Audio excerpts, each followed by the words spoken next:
A little hotter, obviously, than what it is up there at the K101 Center, but not too bad. It's still in, got a good little breeze and beautiful turf field. Cash plays on, so I think it'll be a good night of football. It's their homecoming, so the Boomers are walking into a bit of a raucous atmosphere. The Boomers honestly kind of lack where they would probably like to be at this point in the season. They're really full. They've lost to Woodward City and beat closely pretty badly last week at home against Elgin. Cash, the foe tonight, they also win this right. They've lost to Duncan, Hathel, Sulphur, and Elk City. So I guess from a Boomer standpoint, you can win that. I think they would definitely be very competitive. It's one where Cash has kind of dealt with some injuries in the early part of the season. That Altus game, that Sulphur game, they were a little depleted. They feel like they're starting to get a little healthy. Still, though, this is a team that is under leadership now of Coach Tanner Thompson. He's been the defensive coordinator the last few years. Farron Griffin left over the summer to take the Walters job. And Coach Thompson's still trying to put a stamp on the program, right? Trying to get guys kind of in the order the way he sees fit. He does have some good contributors, a senior quarterback, Caden Hance, that could lead things, and some interesting playmakers, but they're still definitely trying to put it together a bit. Because we've talked about kind of in the season so far for the Boomers through 5 games. You're a coach. You know what has to happen. What do you do each week to kind of keep from getting the down? So you want to still win some games here in 2024. How do you approach that from a coaching standpoint? Not so much X's and O's wise, but from a real standpoint. Yeah, I think it's just you try to keep the kids, keep in mind of the kids of the things you've done well. We talked to Coach a little bit this week. Tyler and I talked about off air. This team really could easily be 2-2 instead of 0-4 at this point, just because of some mistakes against Guyman, started early against Alva. But you've got some things on film that you can show the guys and be like, hey, here's what we have done well. Here's our mistakes. Let's go out there and continue to work. We've only got one district game. We've already faced arguably the best team in the district last week in the Elgin team. So let's just go out there and do what we can do well, which is defense. Coach talked about that on the coaches show this past week. Was he wants to come out strong with defense, come out on fire on their backs. So just continuing to build the kids up. That's what you got to do when you're trying to build that culture. Broadcast crew, I assume he's running the sidelines tonight there at Cash. Is it good place to be on the turf at Cash tonight? Yeah, I've been sweating since I got down here, but hey, that's part of football. That's something you love almost in a way, But it makes you feel like you're a part of it. I couldn't do that because, first of all, I'm small enough to analyze things from the sideline. I kind of found being, not necessarily up in the press box, kind of away from the action, to actually being right down on the sidelines where all the hitting was going on. Yeah, absolutely. I was a player once, so it's nice to be right down here and know, what's going on with the players on the sidelines, outside of the plays, how they're feeling. It can kind of give you a sense of what's to come and how people feel. You do a good job with the Boomers. Eric and Aaron will step aside and take a break. When we return, we'll let you guys get started.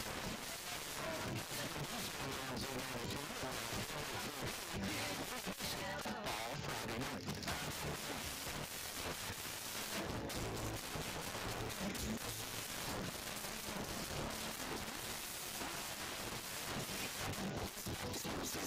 Give your home the connection it deserves. Go Pioneer Fiber Internet. Experience the power of Wi-Fi 6 technology for smarter streaming, gaming, and learning.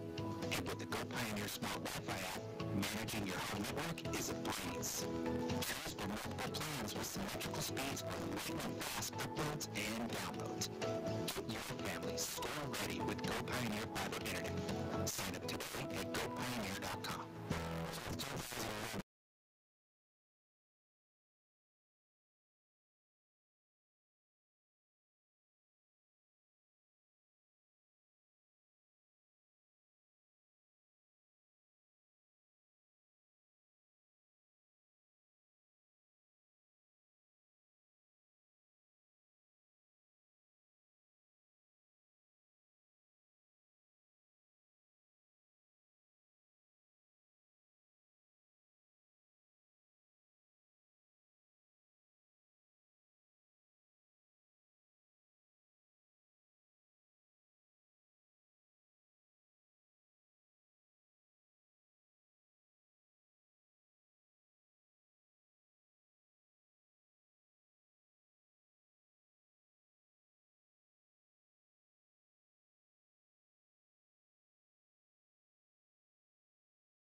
Yeah, you talked about the view. To me, that's one of the best parts about where we're up on the press box up here. We got the best view in the house. We got the breeze though.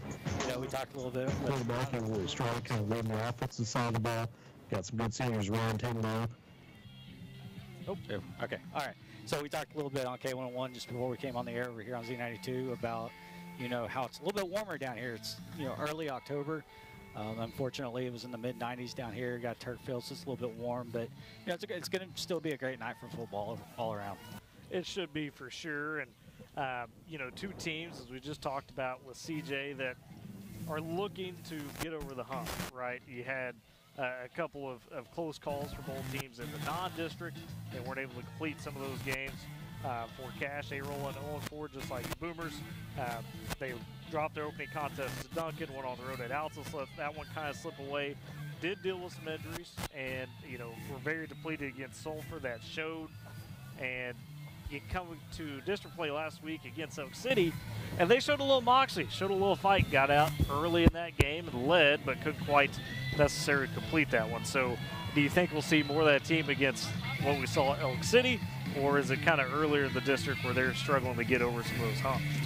It'll be interesting because a lot of teams. I think you could easily, as a player, look at Elk City. Elk City struggled a little bit in their non-district games at times, and so you get a little bit of confidence. Hey, it's our first district game. Let's go out there. And so you could play just a little bit different than you do going into the rest of the year. Then you come in and you see a team like Woodward who's struggled this year, past couple years. Oh, do they try to look past the Boomers? They beat them 56-0 last year. The guys who were on this team, so it's really hard to tell, what this Cash team is going to be like coming out tonight. That it is, and we touched on with CJ, of course, under leadership this year, defensive coordinator Tanner Thompson takes over the squad, replacing Farron Griffin, who moved on to the Walters job over the summer. Griffin had a long tenure here at Cash, and for Thompson, he spent 7 years here as the defensive coordinator, so he's familiar with these kids. It's not a huge transition for him. He's a Cash graduate, went to Southwestern Oklahoma State for his college ball in Weatherford. Was a linebacker there for them in the 20-teens, so a guy that knows his ball. And then talking to him this week, unfortunately we weren't able to quite get the coach's interview we would usually have because we had some technical difficulties, but he's excited about trying to put his stamp on this program. These guys, him especially, are excited to continue what Cash has been about. They've been solid over the last decade plus. The 2020 so far maybe hasn't been quite what they had hoped for, but it's a program that is used to winning it. Yeah, Coach Thompson has a tough job, because he's, like you said, he's coming into his hometown, and it's always hard to come back. Starting 0-4 as you come back. We talked a little bit about Elgin. Elgin's on the opposite side a lot, and they're kind of getting the kids that Cash used to get. So he's got to fight that battle and kind of rebuild that culture as well to, because high school football is a completely different game now. It's not like it used to be. Now you can, not recruit, but you can make it to where people want to come play for you. So he's also got that task of, trying to build the culture that people want to come play for him. People want to make that short trip from Lawton over here, but again, he's going to do everything he can to put a stamp on it. Like you talked about, he's a defensive guy. He's going to change some stuff up, and they're still trying to get their legs under him. For sure, and Ely, going to you on this because you've been in the player atmosphere of it. The Boomers come in tonight as Cash's homecoming. That's not an easy thing to do. It's going to be a good atmosphere for Cash. They already did their homecoming festivities pregame, but they have a good crowd on hand. When you're a player in that situation, knowing that, hey, they're scheduling you for homecoming, how does that affect your mindset? Does that motivate you to try to spoil that? I mean, how do you challenge that as a player? Yeah, it's motivating for sure. I mean, when you're someone's homecoming, you kind of, as a competitor, you take that as like a sign of disrespect. Like, they think they can beat you, and it's your time to prove it. But this is also district play. This is bigger. It's bigger than homecoming. There's playoff implications on the line. So I think both teams are going to come out ready to play and ready to win. And Eric, that's kind of the big thing. Both these teams, at the end of the day, one of them's leaving with a win, and I know that's a big motivation factor. And you talked about it with CJ, but you want to find something to build on, right? And we've been talking about with the Boomers. Elgin last week, probably not the best measure of that. That was a really complete team, arguably the favorite in Class 4A, right up there with the Tuttle, maybe a Blanchard. and they looked the part. But we had those close calls against Guyman, against Alva. And Dodge City, the first half, you did some really good things. You were depleted in that game from a roster standpoint, so you weren't able to really last in the second half. But it feels like this team has improved over the course of the last few weeks. It's just now you want the win to try to show it better. Yeah, and we actually, I'm going to take it back a little bit further. We talked about this in the coaches show with Coach Gordon, that Cash game last year felt like it was kind of like a pivot point for the Boomer program, where they started doing some different things. Defense started getting better and better each game, and I really feel like that's carried over. You know, we've seen how well the defense has done this way this year. You got to take that Elgin game out because, you know, let's face it, they're kind of on a different plane than us right now. Right. You know, they're on a different plane than most 4A teams. You know, you're good chance you're going to see them semifinal championship type of team this year. But you know, the Boomers have gotten better. And we talked about they could easily be 2-2 at this point because had a few mistakes against Guyman that we're not making now. You know, those mistakes that hurt us in that game haven't happened really the past 2 games. You know, you go to Alva, you just start slow, you know, and then all of a sudden you start moving along. We were moving the ball in the second half. You know, it really came down to one play. You know, and I've told you multiple times that play comes a little bit different, we win that game probably. You know, so you can't look back on those things too much, but you also got to say, hey, we've done some good stuff. You know, let's just continue that. I mean, last week even against Elgin, offensively we didn't make many mistakes. You know, so let's just continue that. Let's not make mistakes tonight against a beatable team, and roll out of here with our first win. And Ely, you've been again on the player side where you're in a spot where you're trying to build. Maybe you're going through a bit of a slump, right? And you feel like you're seeing that improvement. The next challenge is, how do you get that win? How do you try to push as a player and keep your guys in it to know, hey, we're close. You just got to believe in that. Maybe is that the case? Yeah, and as much as like the Boomers have been losing in the past couple of years, you still have to have a winner mindset. You know, you can't get used to losing. You got to come into each game knowing that you can win this game if you play right and stuff like that. So I think it's just your mindset that you have when you come into these games, that you know that you can win. And Eric, from the coaching standpoint of that, how do you try to get those guys over the hump? Is it just consistently let them know, hey, we are on that edge? I mean, how do you try to reinforce that on a day-to-day basis without, you know, blowing smoke, I guess is the best way to say it, because kids nowadays, and really for a long time, they're pretty good detectors of when you believe in them truly or not. Yeah, they can tell who's authentic and who's not authentic. Right. But, you know, and we kind of touched on this with Coach Gordon in the coaches show, you know, and like he said, especially where he's at trying to build a program up, you know, it's just go in there and just continue to tell them what they've done well and build on that. Yeah, of course, as a coach, you've got to tell them when they messed up. You've got to tell them when they made a mistake. Sometimes you got to tell them when they're being a bonehead, you know, because they celebrated too much or something like that. You know, you still got to correct them, but on the flip side, you know, you've got to do everything you can to get their confidence up. You know, because a lot of times, you know, and I've talked about this with other coaches. You know, sometimes you go into season saying, well, we're gonna only win this one game, or it's gonna be a tough season to get a win. You know, you got to get out of that mindset. You got to get in the mindset of, hey, we're gonna go in and we're gonna try to win every game. Definitely so. And taking a peek at the rest of the district tonight, just keeping an eye on some of those games. Clinton's hosting Bridge Creek. It's Elk City having to challenge Elgin tonight, so that'll be very, very interesting. I think they'll give us kind of a better idea of what Elk City is. We mentioned they were kind of up and down against Cash, and they've had some of those games this season so far. And as far as Weatherford, they were on the road against Douglas. Weatherford got that big win over Clinton last week. That was a big one in the Custer County conflict. So it's always interesting, Eric, to see how the district kind of takes shape. You know, sometimes, and we saw it last year with Cash. This was a 6-5 team, a playoff team, and I think surprised people in the district. They weren't necessarily projected to be that type of team, and they made it there. So always good to see these early kind of tests to figure out who's really legit and who's not. I think we'll get some more of those answers tonight. Yeah, and you know, as you get into district play, things like that, you always kind of look at certain games on the schedule and be like, okay, this is going to be a real good judge of where we're at. And honestly, it feels like this is the first game that I think the Boomers can judge where they've been at. Right. You know, because Alva, you got to look at the class difference, so it's hard to really tell there. You know, They're Dodge a top City, team in their class. right? Dodge City's the top team in their class. Dodge City's playing really good football. They're with their largest school in Kansas. I think we figured that out last week. Second largest, maybe. Is what it was? Second or third, but either way, I mean, just there's an obvious size difference. So here you finally got a team, school that's about the same size, and you can kind of figure out, you know, hey, this is really what our identity is going to be. Definitely so, and I want to catch you up a little bit on Boomer events as well. Earlier this week, the softball team, of course, was in the Tuttle Regional, trying to advance through there. Unfortunately, yesterday did ultimately fall to Tuttle 4-0, eliminated them from play. Did beat Dixon twice in that regional, but ultimately the Tigers just a bit too strong overall in that one. Still, though, the Boomers, what a great season on the softball side.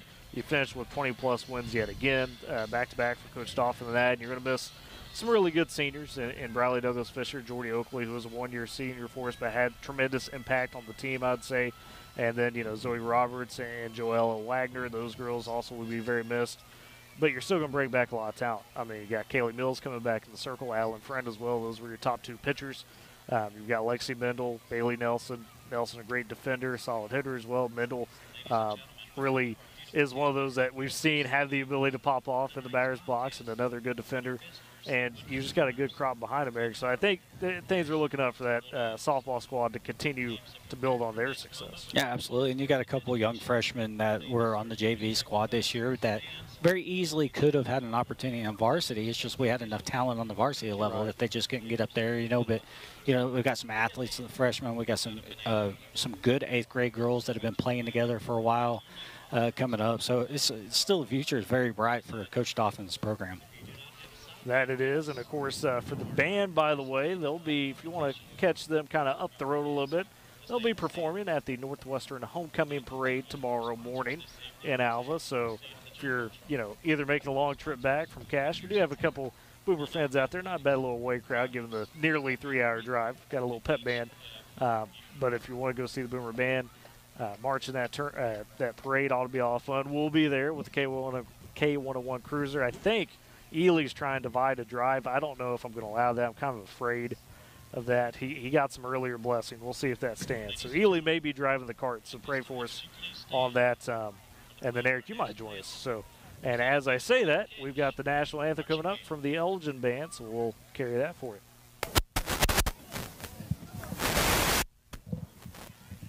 Just going to mute it.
There was the national anthem by the Cache Band, not the Elgin Band. Jeez. But anyways, let's talk about the homecoming parade for Alva and that, or for Northwestern Oklahoma State. We'll be there with K101 Cruiser. That'll be a lot of fun.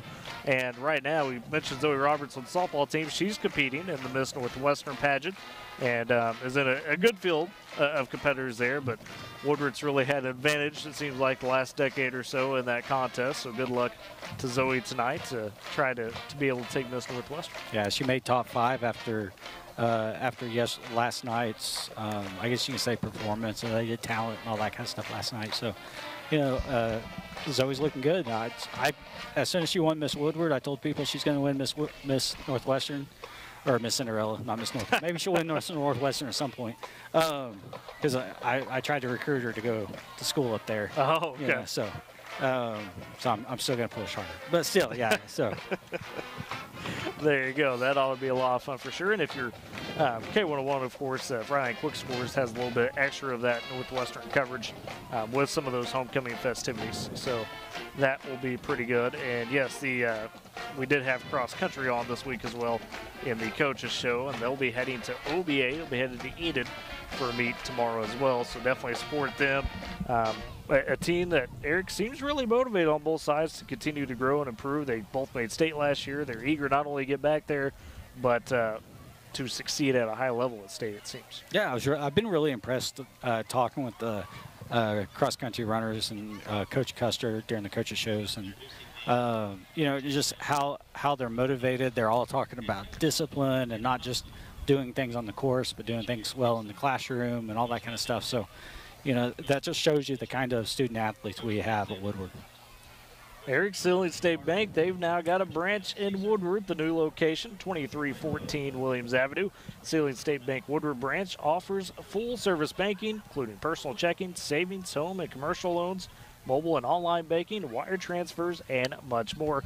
Friendly people as well. Go check out Sealing State Bank of Woodward, 2314 Williams Avenue, powering Boomer Sports all season long. With that all said, we'll step aside for our pregame break. Come back, take a little bit deeper dive into the key players for the Cash Bulldogs tonight, who you need to be looking out for, and of course talk about the keys to the game for the Boomers, give you the Dwayne Matthews starting lineup, and much more still ahead as we get ready for kickoff between the Woodward Boomers and the Cash Bulldogs on Z92 and Boomer TV.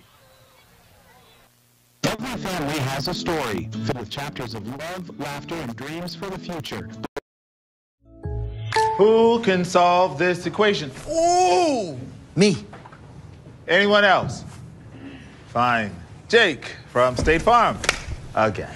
Alright. It's the personal price plan theorem. If you bundle your home and auto, that can equal an affordable price just for you. Bundling. Just another way to save with the personal price plan. Like a good neighbor.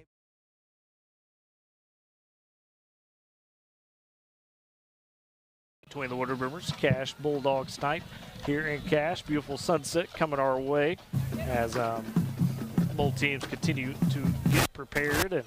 And Eric, talking about, you know, some of those guys to watch tonight for the Bulldogs. We mentioned a little bit with CJ, of course, Camden Hance, the senior quarterback, 6 foot, 190 pounds, has a solid arm, can do a little bit of the run. He leads an offensive attack that doesn't mind to spread it out a little bit with some pistol looks, 2 receivers each side, sometimes trips, and they use that to set up the short passing game and also get you kind of spread out to open some running holes as well for the back, the senior Michael Rodriguez. He's 5'7", 180. Got a little bulk to him, but also some good speed. You got to watch for guys on the outside like Luke Montgomery, the junior. The junior DeAndre Frazier's made some big plays for him, and a guy that I'll definitely be watching tonight in terms of the offensive line / you know, those guys on the line, the tight end, Case Hardzog, 6 foot, 200 pounds, all there as a junior. Good linebacker for him as well. He can open some holes with his blocks on the outside. And he's also not a bad little athlete to be able to catch in the open field. So a lot of weapons, it seems like, for this Cash Bulldog offense. They just haven't quite fully put together a consistent game yet.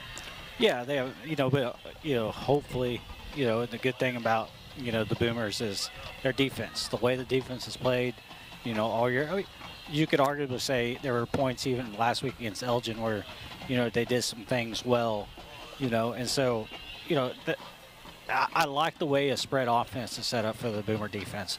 Boomer defense is quick. Our linebackers and our secondary read the ball really well, you know, and then you got like Case and Bourne in the middle of the field that he reads the quarterback size really well, but he also reads the run really well too, and so he kind of does great there. So I like the fact that having that spread out offense plays into the Boomers defense a little bit more. And looking to the Cash defensive side of things, really the focus is in that front seven. We're talking the down lineman, Braxton Jackson. He's also their left tackle. He's 6'3", 220 as a junior, solid as well. Mario Famiro, Another junior, not quite as big, but he's agile. He's able to slice through that defensive or that offensive line sometime. And then our linebackers is really the strength. I already mentioned Case Hardzog. Get to Ben Angel, senior, on the inside part of that linebacking core. You get to the edges. Paulus Cash has been really good for him as a junior. He's solid as well, 6'2", 215, well built. And Christian Bennett, a senior, leading those edges. And then you'll see Johnny Peterson. He's a linebacker, but he's only 5'9", 160, so not a big linebacker, but they kind of use him to float around, find some of those gaps to terrorize with his speed. So it's a front seven focused defense, Eric, and one that if you're not careful could really give you a lot of fits. Yeah, and like I talked about, a little bit earlier with Coach Thompson, he's a defensive guy. He's been here previously. He's defensive coordinator, and just like the Boomers, the Cash is really trying to find their identity as well. Especially under a new coach. And I think, the defense kind of seems to be where their identity may be as well. So, they want to come out and make a statement as well against the Boomers tonight.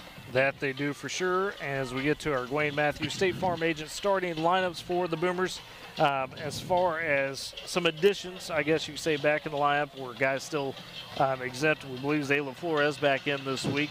Wearing number 55 instead of 56 if you're watching on Boomer TV. Slight number change, but Drake Roberts kind of the big story on the offensive line. He's still out tonight, still dealing with his injury. Not quite sure if we saw Trey Oyasarode back in. We noticed he was suited up, had been dealing with a cut on his foot, so not sure if he'll give it a go, but they at least suited him up. If not, you'll see Corvin Samarco at that left tackle spot, Adrian Cruz, John Ortega on the inside at left guard and center. Still rolling the course with Ryan Douglas Fisher at quarterback. He's been slinging it when he's had the opportunity and making some solid decisions with his feet as well. Cooper Latal, the senior in the backfield with him. Out at the receiver, Colt Moore is still there, as well as Jay Graff, Mason Boring, and Luke Parkhurst will be getting that run, that quartet, if you will. On the defensive side, heard that they're moving Levi Harris down to the defensive line from more of that outside linebacker spot. So that'll be interesting. Eric, he's been coming after guys off that edge, so that maybe that defensive end spot's a little bit more natural. Yeah, I like to see that. I like to see what he does well there, because again, we've seen that he reads the ball really well. He kind of has a knack for where the ball's at. So, kind of putting him up front and allowing him to get first contact may be good for the Boomers. As far as the linebacking core, you'll still see Case and Bourne Manning. That did want to mention too in the defensive end side. You'll see that mix of Trip Bates, Reese Durkee. Those guys have been playing hard, doing a good job up front as well. And the defensive secondary, we've seen some really good things out of Mason Bourne. He's at times, getting in there before some of those linebackers on those tackles, on those runs. At a safety spot, Colin Bourne still rolling as well, the sophomore. We'll see Cooper Latal, Jay Graff man those corner positions. Also see a bit of Dominique Gordon. He's been getting plenty of run there. And it's a defensive unit that, Eric, when they're playing against, a team they feel that they've got that advantage on, and we heard Coach Gordon talk about this week, seems like they really brought it to practice, and they're hungry for this game. Yeah, and like you said, that's one thing he pointed out to us almost immediately on Wednesday was they were out there, they were ready to hit, they were ready to go hard, and you want to see kids that have that mentality in practice, because if they're going to have that mentality in practice, they're going to bring it on Friday night under the lights. And that starting lineup brought to you by Dwayne Matthews of State Farm. Talk with State Farm agent Graham Matthews about creating a personal price plan to help you save money, protect yourself and your loved ones. Visit them 1400 9th Street in Woodward. Dwayne Matthews powering the starting lineups all season long. It looks like the Boomers have won the toss, deferred, and no surprise, they're going to start out on defense as Cash will receive the ball. Yeah, and that's exactly what Coach Gordon told us that he wants it. He's said it every week when we've kind of asked him, what's your focus going into the week? What do you want to see? And almost immediately it's like, I want to come out fast, I want to come out hard with the defense. I want the defense to set the tone of the game. And the Boomers going to have that opportunity again tonight. And Ely, turning to you, the final keys for some of the Boomers' points to victory here tonight, starting on that defensive side of the ball. What do you think they've got to do to be able to take the win tonight? You mentioned it earlier, just the front seven. Maybe try to get some pressure on that quarterback, make him uncomfortable, make him throw the ball, make them uncomfortable, like I just said. But I'll just say, don't let them have what they want. And on the offensive side of the ball, I would say it stays the same way with the O-line. Give Ryan Douglas Fisher some time to make that throw. Maybe get on the outside. We know that he is very capable sparking that big play that the Boomers may need. So those are my key points for the Boomers to get their first win of the season. Eric, what about you? How you feeling for the Boomers tonight on the key points for them to be able to take a win tonight? Yeah, we've talked about this. I feel good about, the Boomers making this a competitive game, having a chance to, potentially win this game. The defense really, they've got to come out. They got to set the tone. Got to do what they can to do it, and just continue to be confident on the offensive side of the ball. Especially Ryan when he makes those short passes. Like we saw a lot more, 5, 6, 7, 8 yard passes where he's hitting guys in the numbers. Just continue to have that confidence and, start building on something. Let's get back to this, what we had the second half against Alva, and we'll start scoring some points. Definitely so. And, of course, for the Boomers, wearing the road white uniforms tonight. White tops, white pants, black numbers and text, the black helmet with the white W and numbers on that. Cash wearing the home red uniforms, got the white trimming, numbers and text, and the Cash logo on the side in that kind of white, more metallic look. They will receive to start the game. As we mentioned, back deep for them is going to be Luke Montgomery, the junior, and it looks like as well Kenyon Sweat, the freshman, who's stepped up, made some good big plays for him in his limited time for the Bulldogs. Ready to get this one going for the Boomers, of course. Ryan Douglas Fisher doing the honors, kicking off, and beautiful night as we settle in. It was big gusty earlier when we got here, Eric. The sun was up, it was a bit toasty. That sun started to go down, the winds laid down a bit, and what a perfect night for some Friday night football.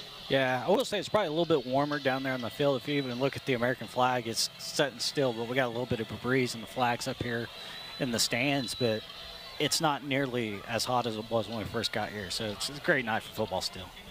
As Douglas Fisher on for the kickoff, gets the whistle, puts the jog and the foot into it, and that one heading toward Mr. Montgomery as he'll take it from the 10-yard line for the Bulldogs up to the 20, 25, 30, has a hole, 40, 45, jukes the man out, Douglas Fisher, and just like that, Luke Montgomery will take the, here comes Cooper Latal, try and chase him down, he can't get there, and Cash starts out hot for homecoming with the kick return touchdown, 90 yards for Luke Montgomery, the senior. Yeah, the Boomer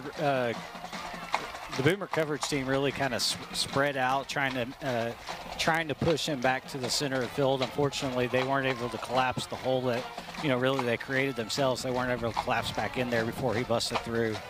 And all, like you said, all he had to beat was Ryan Douglas Fisher at about the 40-yard line. He was gone. So Montgomery with the 90-yard return. Be Ben Angel on to kick for the Bulldogs, the extra point. Linebacker doing double duty, if you will. It's Cash making sure we're waiting for the officials to get in place, I should say. The official was still way back here. I think he got held up by something as well. So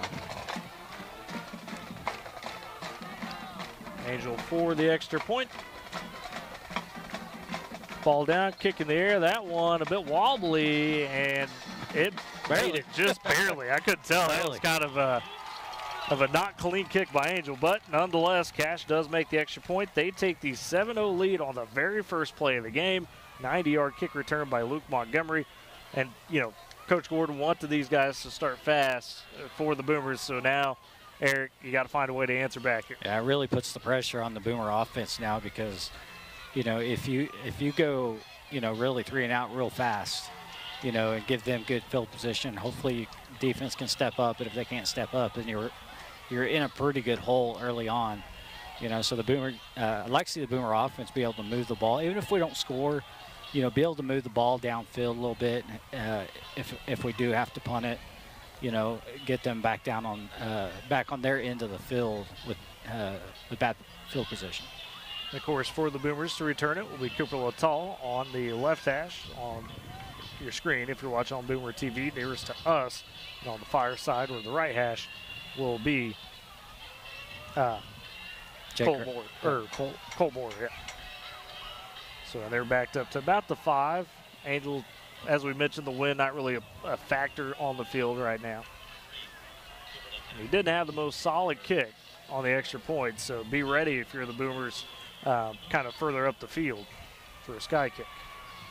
because that's one thing that's been solid for the Boomers is the return game. We've seen Cooper Littall, Colt Moore both have really solid returns throughout the season. Littall's got a punt return for a touchdown. Trying to figure out who we kind of got up a little bit. We have Trip Bates and looks like maybe Cooper Gregory. You know, so those are guys we've got to keep our eyes on here as well on a potential return. We saw that it was last week against Elgin where they kicked it short and we muffed it. And so some of the Boomers got to be aware of here. So just underway here in Cache. They lead 7-0 over the Boomers, 11:45 remaining first quarter as the Boomer offense ready to give it a go. As Angel waiting for the signal from the officials. Had a little bit of a ball swap. That was the delay.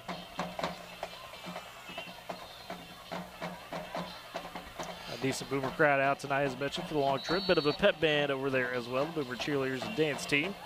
There's the whistle for Angel, the jog, and the foot into it. A nice high end-over-end kick. That one spinning towards Colt Moore. He'll field it inside zone 5 on the far side. Gets up to 10, 15, 20. Trying to break a tackle. Still not down. Finally taken down. And Moore had a little bit of a hole there late, it seemed like. And, ooh, got some guys getting tied up. Some extracurricular. A Bulldog on top. There you go. So they got them separated. But decent return by Colt Moore. Sets up the Boomers with 1st and 10. It looks like they're on 27. Yeah, I couldn't see which Bulldog was able to kind of get in there and stop him, because as it looked like Colt was really close to being able to break that for, you know, another 15, 20 yards. So 1st and 10 at their own 27. Ryan Douglas Fisher, the senior quarterback, leading the way for the Boomers on the field. He'll have Cooper Littall in the backfield with him. 2 receivers to the right side of the formation, 1 to the left, as well as a tight end. Tight end goes in motion. It's Endersby. Bit of a high snap corralled by Douglas Fisher. They go with the stretch play to Cooper Littall, and he'll fight forward. Gain of about 2 on the edge. Makes it a 2nd and 8. And that's some, you know, Eric, Coach Gordon wanted to get this run game going this week. They've tried in spurts, but it just hasn't been consistent. Yeah, I think we had John Ortega on the coach's show as well. I think that's one thing he really pointed out too. You know, from a player standpoint, is hey, we got to get some consistent running. You know, and that's coming from an offensive lineman, knowing that he's a part of that that's got to make that happen. So 2nd and 8 for the Boomers, 11:05 remaining first quarter. They trail 7-0. Douglas Fisher the gun, trips to the left, 1 to the right, single receiver. Littall in the backfield. Cash almost jumps as Douglas Fisher swings it wide, looking for Jake Graff. Has him at the flat, gets a block or 2, takes it across the 30, near the 35-yard line. They spot him down at the 34. Solid gain for Graff, and it sets the Boomers up with a nice 3rd and about 3.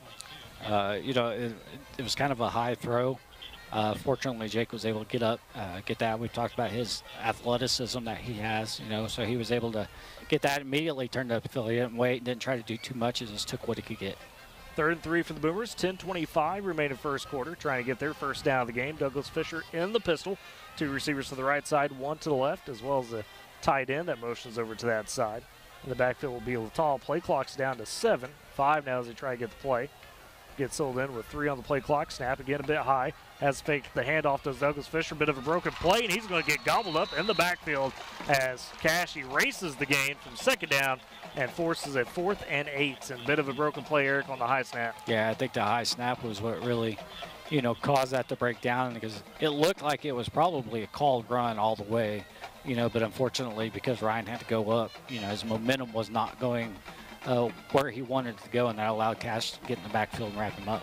And a bit of a wrinkle that we saw last week. Jake Graff now doing the punting for the Boomers. They still take that snap. Gets to the right side, puts it up in the air. Not a bad punt here, carrying towards the Cash sideline. Takes a hop across the 40 and inside the 40 to looks like the 38-yard line. So that's where the Bulldogs take over for their first offensive drive of the game after they return the opening kick for a touchdown. Now the Boomers can't look at the scoreboard at this point. You know, I know that sounds weird being so early, and it's kind of cliche. Well, your defense, you know, hadn't had a chance yet. Right. Now the defense can go out there, maybe get a little bit of momentum, get everybody fired up a little bit. You know, we could try to answer on the next offensive series. So the senior Camden Hance leads the offense out in the pistol look. Rodriguez in the backfield with them. 2 receivers to the left, 1 to the right, and Ant goes in motion. It's the freshman. They hand off up the middle to Rodriguez, and right there on him for the Boomers immediately for the tackle. Zaylen Flores. Yes, the big man wearing 55 tonight, and, you know, he was fired up when we talked to him on the coach's show this week. And first play immediately plugs up. They give him a game of 1, maybe 2 for Rodriguez. Yeah, you know, Zalen had to move to his right. He recognized it almost immediately and was able to wrap him up. So again, Hance in the pistol goes with the quick out and the flat caught for a gain of maybe 2 again. That time completion to Micah Coleman, the junior receiver, lost his footing trying to turn. But the Boomers were on him pretty quick. Yeah, I think even if he didn't lose his footing, they only pick up a couple more yards because there was a whole host. I guess not technically a host since we're on the road, but there was probably three or four white shirts that are headed right at him. So 3rd and 6 for the Bulldogs. They're at the 42. Got to get to the 48. Hance in the pistol again. 2 receivers each side. Man in the backfield, Rodriguez fakes the handoff. Pressured immediately, and he's sacked for a loss. Who else off the edge? Kason Bourne, the big man, coming through from the linebacker spot. You know, and that's exactly what I was talking. I'm not so sure that wasn't necessarily a called blitz, but the way he read the play, I think he was able to have the freedom to go in there, you know, and make that hit. And that's what makes Kason such a great middle linebacker, is just how smart he is. And called a loss of 8 on the sack for Bourne, and that forces the Bulldogs to punt. Angel again on the punt. Deep to return is Cooper Lataw. Does have 1 punt return touchdown so far this season. Snap a below, bounces Angel, barely gets it off. A decent punt. It's going to roll. Nope, stops in front of Lataw, and he just backs off of it. We'll let the Bulldogs down it at the 29-yard line, and that's where Woodward will take over at their own 29 after they pick up the Pioneer Cellular defensive stand, the first of the ball game. Unleash tomorrow's potential with Pioneer Fiber Internet. Get speed, reliability, surf stream, and stay connected with Pioneer Fiber. Pioneer, sponsored and powering the defensive stand all season long for the Boomers. I said this is what I was talking about, because you go in there, the defense makes a great stand, great play, gets everybody fired up. The ball's right back where you had it, you know, on the first series. So now you can just go back, get right back at it. Douglas Fisher comes out in the pistol for the Boomers. 2 receivers to the left. Now they motion him off. Lataw, and flag. Not sure. I think they're going to get him with an illegal shift. Yeah. So they were going to go a bit of a wildcat look, and instead it'll be the penalty on the Boomers. Well, okay, so I think they called a false start, and I think it was because as Ryan shifted out, Cooper could move forward at the same time. So you had two guys moving at the same time, and so that backs up the Boomers. 1st and 15. Interesting that Wrinkle trying to go a little bit of a wildcat. And now they're just lining up in it. Yep, now Lataw will just take it in the gun. A bit more of a pistol look. He's got trips to the left side with the tight end and a single receiver to the right. Takes the snap, looks to pass, but instead draws it down for the QB draw. Gets to the 25, the 30, across the 30. Nice hit there laid by Braxton Jackson, but Lataw with the nice gain gets back the penalty yards as they mark him out at the 33. Braxton Jackson, man, that's almost a wrestler. It's almost a wrestler name too. It is. I love it. But yeah, I also like the call. You see Cooper go back there. You kind of know what it's going to be, but the Boomers were able to execute it well. So it sets up a 2nd and 6. We'll call it for the Boomers.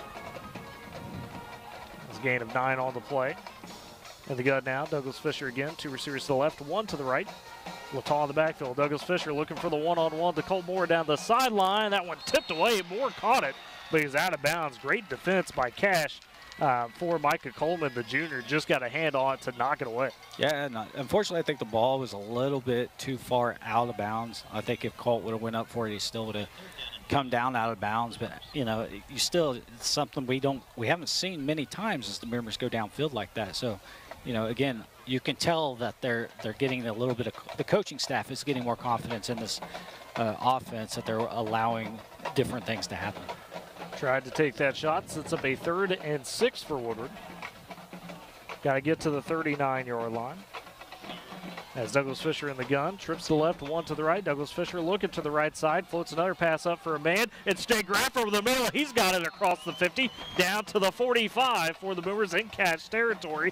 And Jay Graff just skied for it. Nice little lob from Douglas Fisher, and that's a Boomer first down. I think it caught Cash really off guard because the Boomers were down to 2 seconds on the play clock. And I think they were more worried that wasn't going to be able to get that off. But I think, what do we got? Got a flag that came in late for the Boomers. It's a 24-yard gain. Not sure what, maybe a sideline warning. That's why I wonder if maybe it was a sideline warning, because I mean, when you get a big play like that, people are gonna get excited.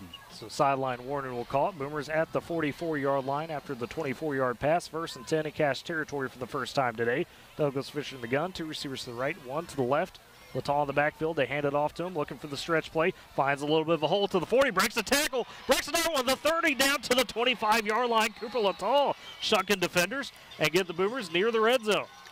Great job by Cooper to keep his legs moving. But I want to talk about how well, and Ely, I want you to kind of, because you're down there looking at this, talk a little. The offensive line looks really good right now early on.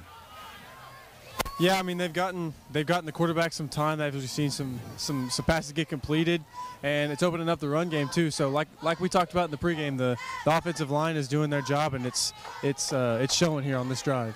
So Boomers 1st and 10 at the Cash 26-yard line. 6:20 remain in the first quarter. Boomers trail 7-0, trying to drive. Douglas Fisher in the gun. 2 receivers to the right, 1 to the left, as well as a tight end.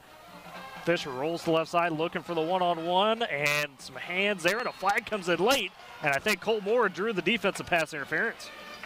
Yeah, I'm kind of surprised they threw the flag on that, just because, the ball. Egregious, maybe. Yeah, I think it was just more because Colt had to come back for the ball, and because when he went to come back, the defender ran into him and kind of took his legs out a little bit. So we'll see if that is going to be the call or not. I'm not going to argue it. You're right. It's just a one-on-one. It is pass interference on Cash, so the Boomers trying to go for that, fade route, if you will. They get the penalty draw. Yeah, I think, it's definitely something that the coaches must have seen on film, because that's the 3rd time, or, they just step back real quick and chuck it downfield. Unfortunately, you hope that Cash doesn't make that correction, because, these haven't been the best thrown balls, best run plays, but we're getting it down enough, we're making something happen. So that moves the Boomers to the 13-yard line, 1st and 10 in Cash territory. Douglas Fisher in the pistol, 2 receivers to the right, as well as a tight end, 1 to the left. Man, the backfield's a little tall. They just hand it off to him simply. He gets across the 10, spun down at the 9.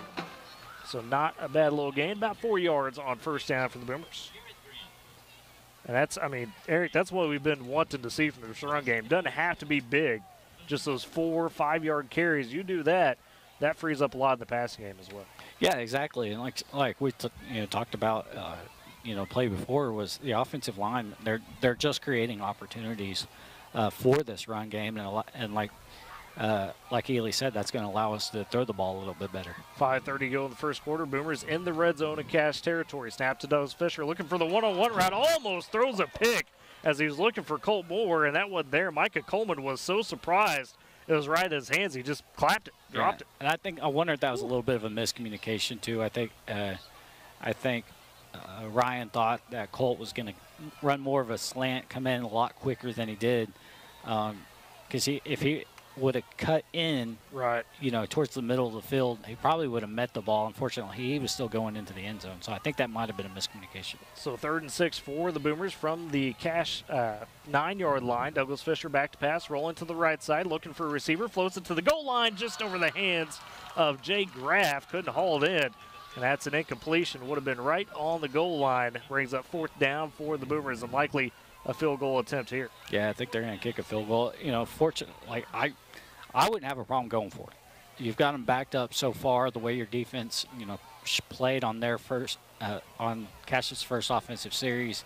Why not go for it? If not, you got them backed up so far, you're still going to potentially have good field position on the next time down. And it will be a 25-yard field goal attempt for Douglas Fisher. Ball snapped down, kick is up, and that looks good. And it is good. So the Boomers on the board. They get the 25-yard field goal. Are we down an official? That's why there's only one over there. Is that what threw you off? Yes. I think we may be down an official tonight. But a look at your Jess Wells Chevrolet scoreboard. The Boomers get on the board with the 25-yard field goal. They now trail 7-3 with 5:16 left to go in the first quarter. Jess Wells Chevrolet in Shattuck is where Aussie is not just a word, it's how they drive every deal. Visit JessWellsChevrolet.com or call them at 580-938-21 722. Just Wells Chevrolet, powering the scoreboard all year long. M&D Enterprises and Lawnmower Shop for your best lawn, porch, or patio. M&D Enterprises and Lawnmower Shop are your people. They carry everything you need to make your greenscape that little piece of heaven you have always dreamed of. Locations in Woodward, Canton, and Weatherford. M&D Enterprises and Lawnmower Shop, powering Boomer Sports all season long. Well, we're not down an official. We've got all 5 out there. Okay. So just I think that's I don't just know how if they he just position it. brain farted maybe. I don't. I don't know. Because the other guy that was underneath the field goal, he kind of looked around like, where's my partner at? But one good sign, on that last series, we did see Trey Oyasorode out there. He's playing right tackle, filling in for Drake Roberts tonight, and still having Corbin Zamarco at the left spot, so left tackle spot. So that's how we've got our tackles tonight. And they're working early. As kickoff, Ryan Douglas Fisher doing the honors. He'll kick it over to the freshman for Cash. That'll be Kenyon Sweat. Sweat fills it kind of off a hop. Has to take it to the 20. Now finds the edge at the 30, 35, 40 before he's knocked out of bounds. And Sweat just following the blocks, finding the holes, and takes a return that started deep in his own territory out to the 40 for the Bulldogs. And Dominic Gordon, Mason Boring pushing him out of bounds to end the return. But that's one thing, the Boomers are going to have to figure out a way to clean up because, again, he didn't have a whole lot to miss until he was looking at the end zone. So at their own 40, the Bulldogs will take over. Went 3 and out in their first actual offensive drive. Had the kick return to start for their lone score. 7-3, 5:06 remaining first quarter. As in the pistol is Hans, trips to the right side. Man in the backfield with him, Rodriguez. They fake the handoff, go with the quick pass to Sweat. Trying to fight through a block as the Boomer. Sweat able to bounce it outside the 50, the 40, into Boomer territory. Spun down, out of bounds, just before the 35-yard line. Looked like Cash may have got away with a little bit of a block in the back there. Yeah, it looked like I couldn't tell who it was. Maybe it was Cooper Gregory. Really read that perfectly, and it looked like he was going to get a hand on him in the backfield, and got a little bit of a push. So it's a 24-yard bubble pass for the Bulldogs as they go quick again. This time the opposite side to Frazier as he'll catch it, get across the 30, fight forward to the 28-yard line, and now Cash trying to go quick and push that tempo as they get a gain of 8 on first down. Colin Bourne and Kingston Phillips, a couple sophomores in on the tackle. 4:30 remains first quarter. Cash trying to drive. 2nd and 2 for the Bulldogs. Hands in the pistol. Motions a man, and a whistle and a flag comes in. It looks like maybe a legal shift or a false start. It's going to be defense. It's going to be offsides. Oh, offsides on the Boomers. That's unfortunate. Yeah, I saw somebody on the Boomer sideline look at. I couldn't quite tell who he was looking at, but he looked at him and he put his hands on his hips, telling him to move back. And then I saw the official put his hands on his hips. So Cash picks up the first down on the penalty. And that's what going into kind of a hurry up type of offense can do, is throw the defense off, and when they're not ready for it. So Hans in the pistol. Cash at the Boomer 23-yard line. Trips receivers to the right side. One man in the backfield, tight end on the left side. Fake the handoff, bubble screen again. This time the Boomers blow it up as Sweat able to take it, but no gain on the play. As on the tackle there, that was Cooper Gregory in on the initial hit there. Had fought through the first time, didn't quite get there. Made it the second time. Yeah, Cooper Gregory, and I was trying to figure out who else was in there. I don't think we have that number on our roster. Did I see a 49 in there? Or maybe it was 45, just the way his jersey was. Yeah, it was either maybe it was Bourne or maybe it was Tripp. Yeah. One of the two, Tripp Bates. So 2nd and 10 for the Bulldogs in the pistol. Man in motion goes Sweat. Low snap. Hands it off inside to Rodriguez. He bursts forward across the 20 down to the 19-yard line. Picks up a gain of 4. Sits up 3rd and 6 for Cash.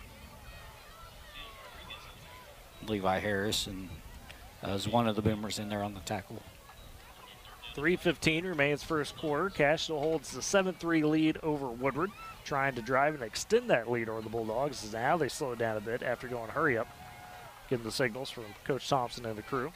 I do think this is 4-down territory for Cash based on what we saw in the extra point.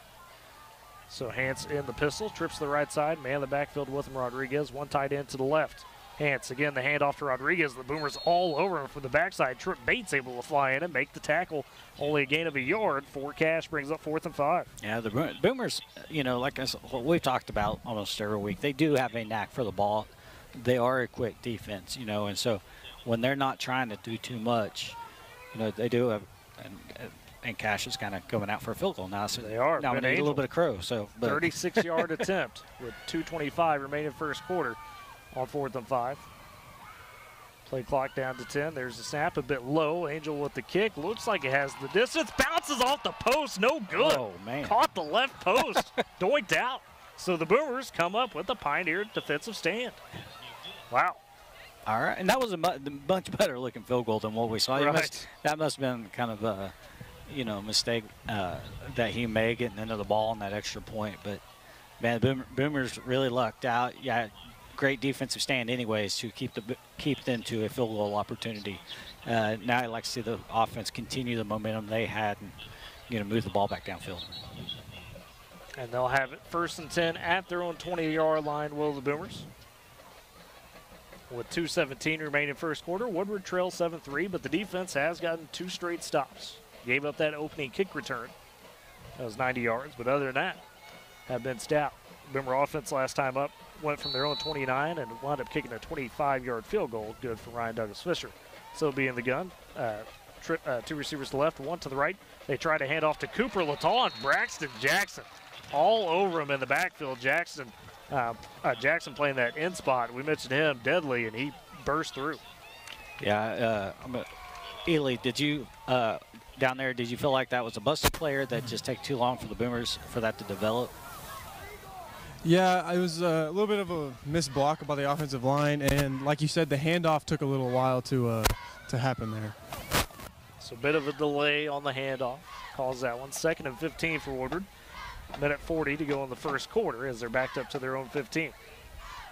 Douglas Fisher in the gun, empty set.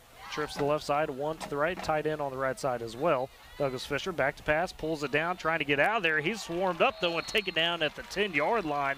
Just nowhere to go for Douglas Fisher, and good coverage by Cash results in a 3rd and 20 now for the Boomers. Yeah, Cash is now, I think they recognize that, hey, let's just make these receivers go one-on-one, and we're just going to send guys into the backfield because there was 1 or 2 guys that are rushing. So, the Boomers going to have to be aware of that and make something happen a lot quicker. So again, it'll be Douglas Fisher, empty set, 2 receivers each side this time, as well as a tight end on the right side. 3rd and 20, 55 seconds remaining first quarter. Boomers need a big play to move the chains. Douglas Fisher back to pass. He'll roll out, trying to get out of there, and throws it in the dirt. And did see a flag come in. Intentional grounding. There it is, the flag coming. Okay, I did see in the backfield. So unfortunate for the Boomers, as again, Eric, they just Cash pinned their ears back and said, okay, we're going to send the rush. Yeah. And that is the safety since it was in the end zone. So Cash gets 2 points off the throw by Douglas Fisher and just nowhere to go for him. As they'll extend their lead down 9-3 over the Boomers. And they'll get the ball back to essentially end this first quarter. It'll be the last couple plays of the first quarter most likely. Just one of those where now you've got to adjust as a coaching staff, Eric, say, okay, they're sending the heat on us. What can we do to, be able to handle that pressure? Yeah, the offensive line that time, once they got back on their heels after that first play, and I think that kind of got to them a little bit because they didn't block nearly as well. And yeah, they had extra guys coming at them. They didn't block nearly as well as they did the first series. So they've got to get in their heads that, hey, we can do it. We've already done it. Right. So let's go out there. Let's do it. Let's give our quarterback a little bit of protection. And when you got guys coming at you like that, you got single coverage. Maybe you can chunk it down the field a little bit more. And try to make something happen like you did earlier, because that you had 3 times where you either got a fairly good throw out of bounds, but a fairly good throw. You got the catch, and then you got an interference. So it's worked. So go back and look at that again. As it will be Douglas Fisher on for the safety kick. It'll be from the Boomers 20. That'll be Luke Montgomery. Kenyon Sweat back for the Bulldogs. Got to watch them. They've been deadly so far on kick returns. 2 good ones. 1 for a touchdown from Montgomery. Sweat took the other one about 35, 40 yards. 48 seconds remains first quarter. The Boomers trail 9-3 after the safety. Douglas Fisher with the jog and the foot. Bit of a end over end. Nice kick. It will land to Sweat. just before his own 35-yard line. Cuts to the right side of the field. Boomers trying to corral him on that sideline, and Sweat just glides his way to about the 45 or so in Boomer territory. He doesn't look like a fast runner, Eric, but he's long, lanky, and covers a lot of ground. He's long and lanky, and he waits for things to happen. He's a very patient runner. You know, because there was one time where I think if he would have just kept running straight, he would have got tackled right around the 50-yard line at the numbers, but he kind of waited just a little bit longer for things to develop, and he made a nice little cut, pick up a few more yards. So Cash takes over at the Boomer 47, 1st and 10. Just 40 seconds remains first quarter. Bulldogs lead 9-3 over the Boomers. It's Hanson, the pistol. 2 receivers to the left, 1 to the right, as well as a tight end. Man, the backfield, Rodriguez. Some motion. The handoff inside to Rodriguez, and meeting him in the hole again as Flores, but he spins out of the tackle, does Rodriguez. Able to keep his feet and finally drug out of bounds inside the 40. No, right at the 40, they'll say. But Rodriguez surprisingly kept his feet. Flores was all over. Yeah, I think Casey Bourne was able to get in there and kind of slow him down, and then Flores had his arms around his waist and looked like he was trying to spin him down. It was a great job to stay up and, you know, pick up a few more yards. Boomers got to do a better job of tackling though. So a 7-yard run by Rodriguez is what they'll call. Makes it 2nd and 3. 30 seconds remains in the first quarter. As Hanson the pistol. Trip receivers to the right side. Man in the backfield is Rodriguez. Tight end to left, and is that on Cash or is that on the Boomers? Somebody jumped. I think it's going to be on Cash. It is on Cash. So he jumped a little early, so that backs him up 5. Makes it 2nd and 8. Yeah, I think Case Harding was the tight end down here. Kind of jerked just a little bit. So Hardzog with the jump. Backs Cash up. Makes it 2nd and 8. Looks like Harding from. We need to get your glasses, Man. old man. Okay. Hey. 2nd and 8 for the Bulldogs. As Hanson the pistol, 2 receivers to the right, 1 to the left. Rodriguez in the backfield. Man on the left side goes in motion. They flip it to him, trying to get the end around. Cuts up to the 40 and gets down near the first down marker. Not quite sure if he got it. That was Richard Bennett, the junior receiver, 5'7", 145, a little scat receiver. And they mark him right at the 38-yard line. So a 3rd and short as a gain of 7. 3rd about 1 on the jet sweep with 5 seconds remaining in the quarter. It looks like Cash does snap it. It's Hans just on the QB draw, and he powers forward for the first down at the 35-yard line. That's how we end the first quarter as Cash gets the first down. They'll have it 1st and 10 at the Boomer 35 to begin the second quarter. They lead 9-3 after 1. We'll step aside for a break, come back for the second. You're listening to Boomer Football on Z92 and Boomer TV. While tackling endless to-do list every day may seem like a thankless job, but you know better. It's the little things that matter most. That's why you'll appreciate the enduring value of the Michelin Defender tire. Designed for doers like you, Michelin's longest-lasting tire keeps you on the go longer, so you have one less thing to worry about on your next road trip. Stop in today for miles of uncompromised safety and performance.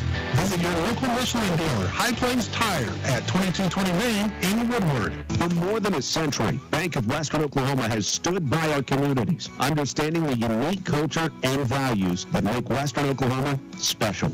As a locally owned and operated bank since 1908, we're not just bankers, we're your neighbors. We've seen generations grow, businesses flourish, and farms thrive. And we've been there every step of the way. Trust in a bank that shares your roots and works as hard as you do. Bank of Western Oklahoma, member FDIC, an equal housing lender. Feel safe and secure with Arlo Wireless Outdoor Camera, available at Pioneer. Arlo offers top-notch protection with crystal clear video quality, rain or shine. Monitor your home from anywhere with remote smartphone access, whether you're at home or on the go. Arlo keeps you connected to what matters most. Trust Arlo and Pioneer to keep your home safe and secure.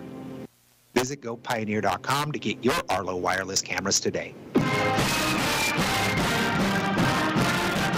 92 Boomer TV as Cash begins the second quarter with a halfback dive by Michael Rodriguez. Gets about 4 yards on the play. Makes it 2nd and 6 for Cash. As they lead 9-3 over the Boomers. 11:35 remaining in the first half. This time taking their time to get the play from the sideline. They have trips to the left side, 1 man to the right. Hance in the pistol. Rodriguez behind him. Man goes in motion behind the play. Bit of a miscommunication. Hance didn't know where to hand it off. Now he's being chased down by Trip Bates. Well back at the 40, the 42, and taken down by Kason Bourne and Bates. And a miscommunication by the Bulldogs. A flag came out on the play as well. Yeah, I think the flag is going to be a holding, which I would assume you probably decline this, Boomers right? are going to decline. Make it 3rd and long. So big mistake by Cash as Hance turned the wrong way. Running back went the wrong way. Something. Miscommunication there. And nowhere to go with it. Waiting on the official call. Imagine the Boomers most likely. Oh, face mask on the Boomers. That came in early in the play. Not sure. That must have been. Didn't see it on the quarterback side. Wow. So yeah, tough break for the Boomers. Because now that's going to give Cash a 1st down as well. Yeah, those. So you think the Boomers have a big play. Instead, Cash winds up with the big penalty. And those are the things that, we talked about in the Guyman game was, shooting yourself in the foot, making the mistakes. We said in the pregame, in this game you can't come out here and make mistakes. And here we are. We've seen a couple mistakes by the Boomers today already. So that would be 1st and 10 for Cash at the 16-yard line. 11-10 remains in the first half. I think they maybe marked off too much yards, far. so a couple yards back. So instead of the 16, they go to the 18 is what they'll say. 1st and 10. So that's where it'll still be. Well, that's annoying to all the players and coaches, but it's also annoying for the chain gang because they gotta they gotta move. Now they're backing up further. So misstepped it a little bit. So they back it up now to the 23. So we're a little off, I guess, with the initial spot of where that penalty. It's kind of been a rough year in that aspect. So 1st and 10 for Cash at the Boomer 23. Hands in the pistol. He'll hand off up the gut to Rodriguez. He'll fight through a tackle, bounce at the right side, and meeting him there is Mason Arnold. Good job at about the 20, the 18. They give him a little forward progress. But Arnold able to step up and deliver the hit. Yeah, Arnold came in there and, when you say deliver the hit, he kind of stopped him in his tracks, but Boomers, again, like we said, their tackling is kind of not been very efficient. They've got to do a better job of wrapping up. 2nd and 5 for Cash. 5-yard run for Rodriguez. Hands back to pass. A little zip pass to Frazier on the slant. And Frazier catches it, spins down to the 3-yard line, and that gives the Bulldogs 1st and goal on the quick hit. That's just a well-executed play by the Bulldogs. He knew exactly where his guy was going to be and hit him in stride to pick up the game. So DeAndre Frazier with the catch. Now Hance under center on 1st and goal. He'll try to power it forward with his big frame. Gets maybe a yard or 2. Looks like they mark him short at the 2-yard line. So just a yard gain on 1st and goal. Try to go with the quick sneak, did Hance. So 2nd and goal for Cash from the Boomer 2. 10 minutes remains first half. Cash trying to extend their 9-3 lead. Now we have seen the Boomers on multiple occasions get pushes down here. Yeah. So let's see if they can kind of call back to that. Hance again under center. They put a man in motion. Somebody jumped. Is it the Boomers or is it the Bulldogs? I think it was a Bulldog. And it is the Bulldogs, so back him up. And now Cash committing a mistake on 2nd and goal with the false start. It looked like from that left side for Cash, one of those sophomores in this offensive line, Lewis Hill. I think it was Lewis Hill, yeah. They're a bit young on the line. He mentioned a couple of the juniors at tackles, but you got sophomores on the inside and a junior at center. So no senior on that offensive line.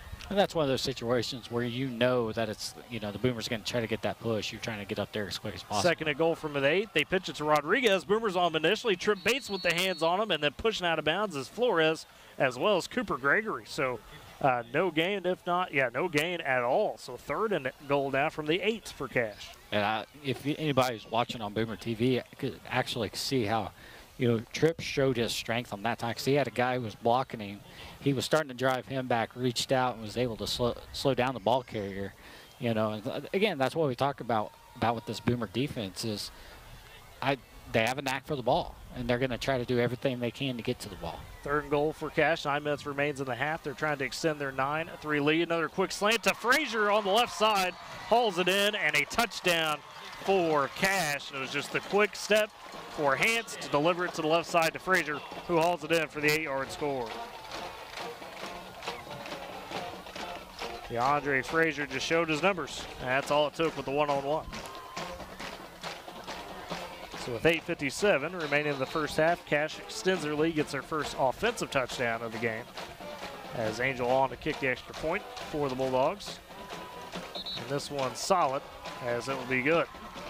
So make it 16-3 with Cash up, as they take advantage of a 12-play, 47-yard drive. The Boomers did string it out a bit, but ultimately the Bulldogs pushed through.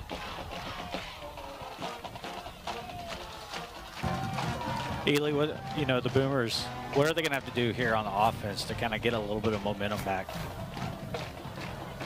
I would say be faster. I mean, they're on the handoffs, there's been some miscommunications. It's taking a little bit of time to get that handoff off, and that obviously gives time for the defense, get through the line and tighter throws from the quarterback even, make smarter decisions on the line as the quarterback, just be tighter and quicker as a team. Smith & Co. Auction and Realty, Oklahoma's real estate and land auction experts. Smith & Co. is your #1 choice for all your land auctions and real estate needs. Call them 580-254-3975 or email Ira at smithcorealestate.com. Smith & Co. Auction and Realty, powering the Boomers all season long. As Woodward will bring the kick return unit out, looking to answer with an offensive drive. Remember, the Boomers will get it back after the half, so if you go capitalize, get this a little bit closer. Maybe. Still got a little time to work with. Who knows? First half. As back deep will be Cooper Latal, left hash, far to the side from us. Colt Moore on the right side, lined up inside their own 10-yard line.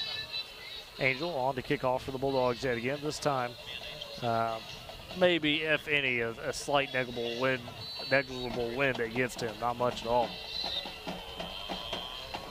As foot to leather, this is a sky kick to Cooper Gregory. It landed short, and Cash not able to fall on it. It goes out of bounds. The Boomers catch a break, as that one just stopped on a dime here.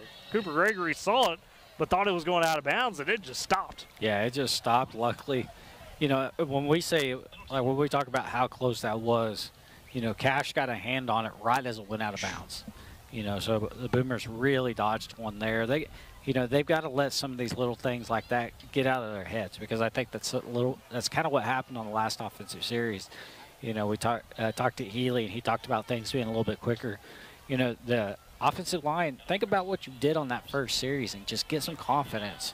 Try to do everything you can to get that push again. So Woodward takes over 1st and 10 at their own 39-yard line. 8:54 remaining first half. They trailed 16-3. Douglas Fisher in the pistols, 2 receivers to the right, 1 to the left, as well as the tight end, who now motions to the right side. Latal in the backfield with them. They fake the handoff. Douglas Fisher looking to the right side, looking for Graff on that far side. Skies for it, juggles it, can't haul it in. Oh, he was getting hit all the way down. Legal hit, obviously, once the hands were on it. Playing the tough defense was Richard Bennett, the junior defensive back. And Graff just couldn't quite hold in. Had the matchup you want one-on-one there, just couldn't get it. Yeah, great job by Jake to stick with the ball, though. Once it hit him, he just got his head up, continued looking for the ball, hit him probably 2 or 3 times in the hands. But again, like we said, he had somebody on his back after that initial touch of the ball. He had somebody on his back and ultimately broke it up. So 2nd and 10 for the Boomers. Douglas Fisher again the pistol. 2 to the right, 1 to the left. In the backfield, Latal takes the handoff. Looking for a hold, dives his head forward. Across the 40 up to the 42-yard line. Gain of 3 on 2nd down. So it sets up a 3rd and 7 for the Boomers. Latal took advantage of the sliver of a hole there. 8:20, I should say, remaining first half. Boomers trying to find the first down as they trail 16-3. Douglas Fisher in the gun, 2 receivers to the right, 1 to the left. Latal flanking him on the right side, and a tight end in Endersby as well on the right side. Douglas Fisher back to pass, clean snap, rolling to the right side, has man open to the flat, caught, it's Cash Carter. Carter with the nice little juke move, gets across the 50, into Cash territory at the 49, and the sophomore backup quarterback finds a little space, calls it in, and gets the first. Yeah, great job. I think it took it just a little bit too long to make that throw out there and allow Cash to recognize that, hey, Cash is out there wide open, but still great job by Cash to know, to know where the first down marker is and just focus on getting past it. So 1st and 10 for the Boomers at the Cash 49. Douglas Fisher in the pistol, 2 receivers to the right, 1 to the left. In the backfield, Latal, they hand it off to him. Breaks out of a tackle right in the backfield, able to spin his way forward to the 46-yard line, gain of 3. And got a Boomer down. Looks like maybe John Ortega got rolled up on a little bit there. It's gain of 3 on first for the Boomers. Latal did a good job to spin out of that backfield. Ortega does get up on his own power, just kind of had to collect himself for a second. You say he's fine, baby. Trying to walk it off. Yeah, they're going to take him off for a play real quick. I mean, may call a timeout here. And it looks like the Boomers may have done that. So,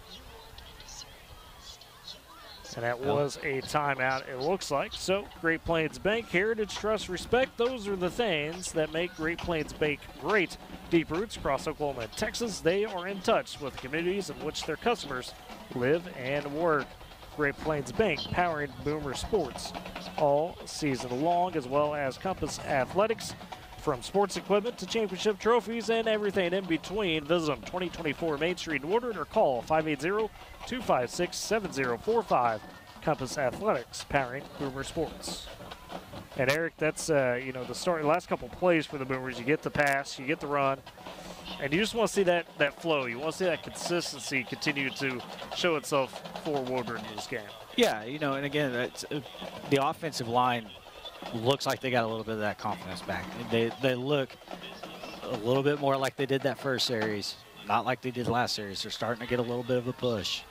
And so, hopefully they can continue to keep that momentum going, even within this little timeout. Autry Providence takes over at center for at least a play for the Boomers, as Douglas Fisher will go under center. 2 receivers to the left, 1 to the right. Latal in the backfield on 2nd and 7. Snap under center. Douglas Fisher hands it off to Latal, moves his feet a bit, trying to find a hole at the line of scrimmage. Not much doing there as he gets about a yard, maybe 2. Makes it 3rd and about 5 for the Boomers. It's back-to-back runs. Latal finding a bit of space. Now Ortega now back on the field, as just had to come out for that one play since he wasn't injured. As Providence rolls out. So the Boomers getting the signal. 7:05 remaining in the half. They trail 16-3, looking for points on this drive. As Douglas Fisher will be in the gun. 2 receivers to the left, 1 to the right, as well as a tight end. Latal in the backfield, flanking the left side. Douglas Fisher claps the hands, back to pass. Looking for the deep shot, loads up, looking for Colt Moore down the sideline, and hand across the face, flag comes out, and that is going to be a pass interference. Colt Moore draws another one. Micah Coleman on the coverage, didn't turn his head, put the hand over the face mask and the body of Colt Moore. Well, and honestly, I think that was, one of the better pass interferences we've seen, because I think that was actually a very catchable ball, and as he kind of, like you said, he never turned around, but he also kind of dove a little bit, tripped up Colt. I think if Colt didn't get tripped up a little bit, I think he catches that and is in the end zone. And that will be the pass interference, a result in a 1st down for the Boomers, as they now push deeper into Cash territory to the 29-yard line. I tell you what, Colt Moore, if you're a Boomer fan, exciting player. Just a sophomore, good lanky frame. He has been a problem for people so far this season. 1st and 10 for the Boomers at the Cash 29. Douglas Fisher in the pistol. 2 to the right, 1 to the left. Man in the backfield, Latal. Endersby, the tight end left side. Now we've got a false start on the Boomers. Somebody must have twitched a bit. And now back him up 5 as Douglas Fisher went with a hard count. The Boomers trying to figure out who it was. So you get the penalty, but you give one back. 6:47 remaining in the half, as they do back up 5 now to the 34.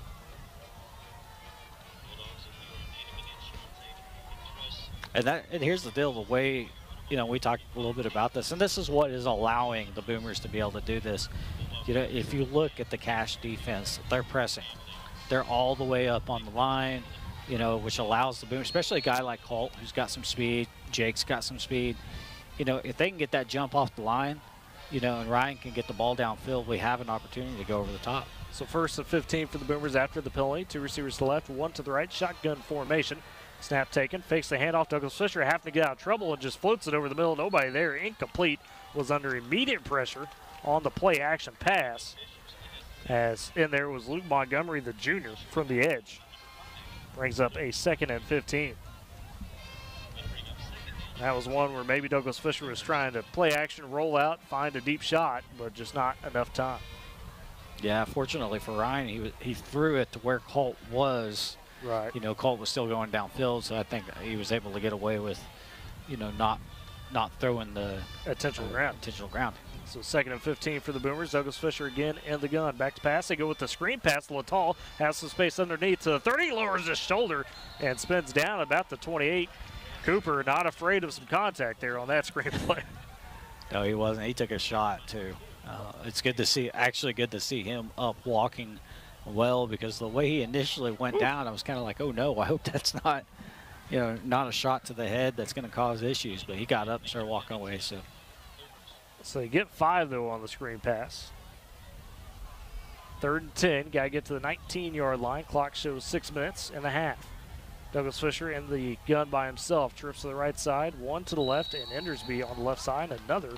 Is this on the Boomers' false start? Yeah. Somebody flinched again. I think it was actually Endersby who's kind of had a little bit of a jerk. So instead of 3rd and 10, now you back up to 3rd and 15. Again, just one of those self-inflicted wounds. Got to be careful about those.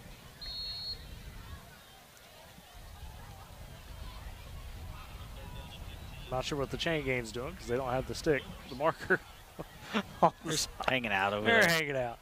So 3rd and 15 for the Boomers. Again, got to get to the 19-yard line. We're just going to chill. Douglas Fisher in the gun. gun. There we go. Now we got to move it.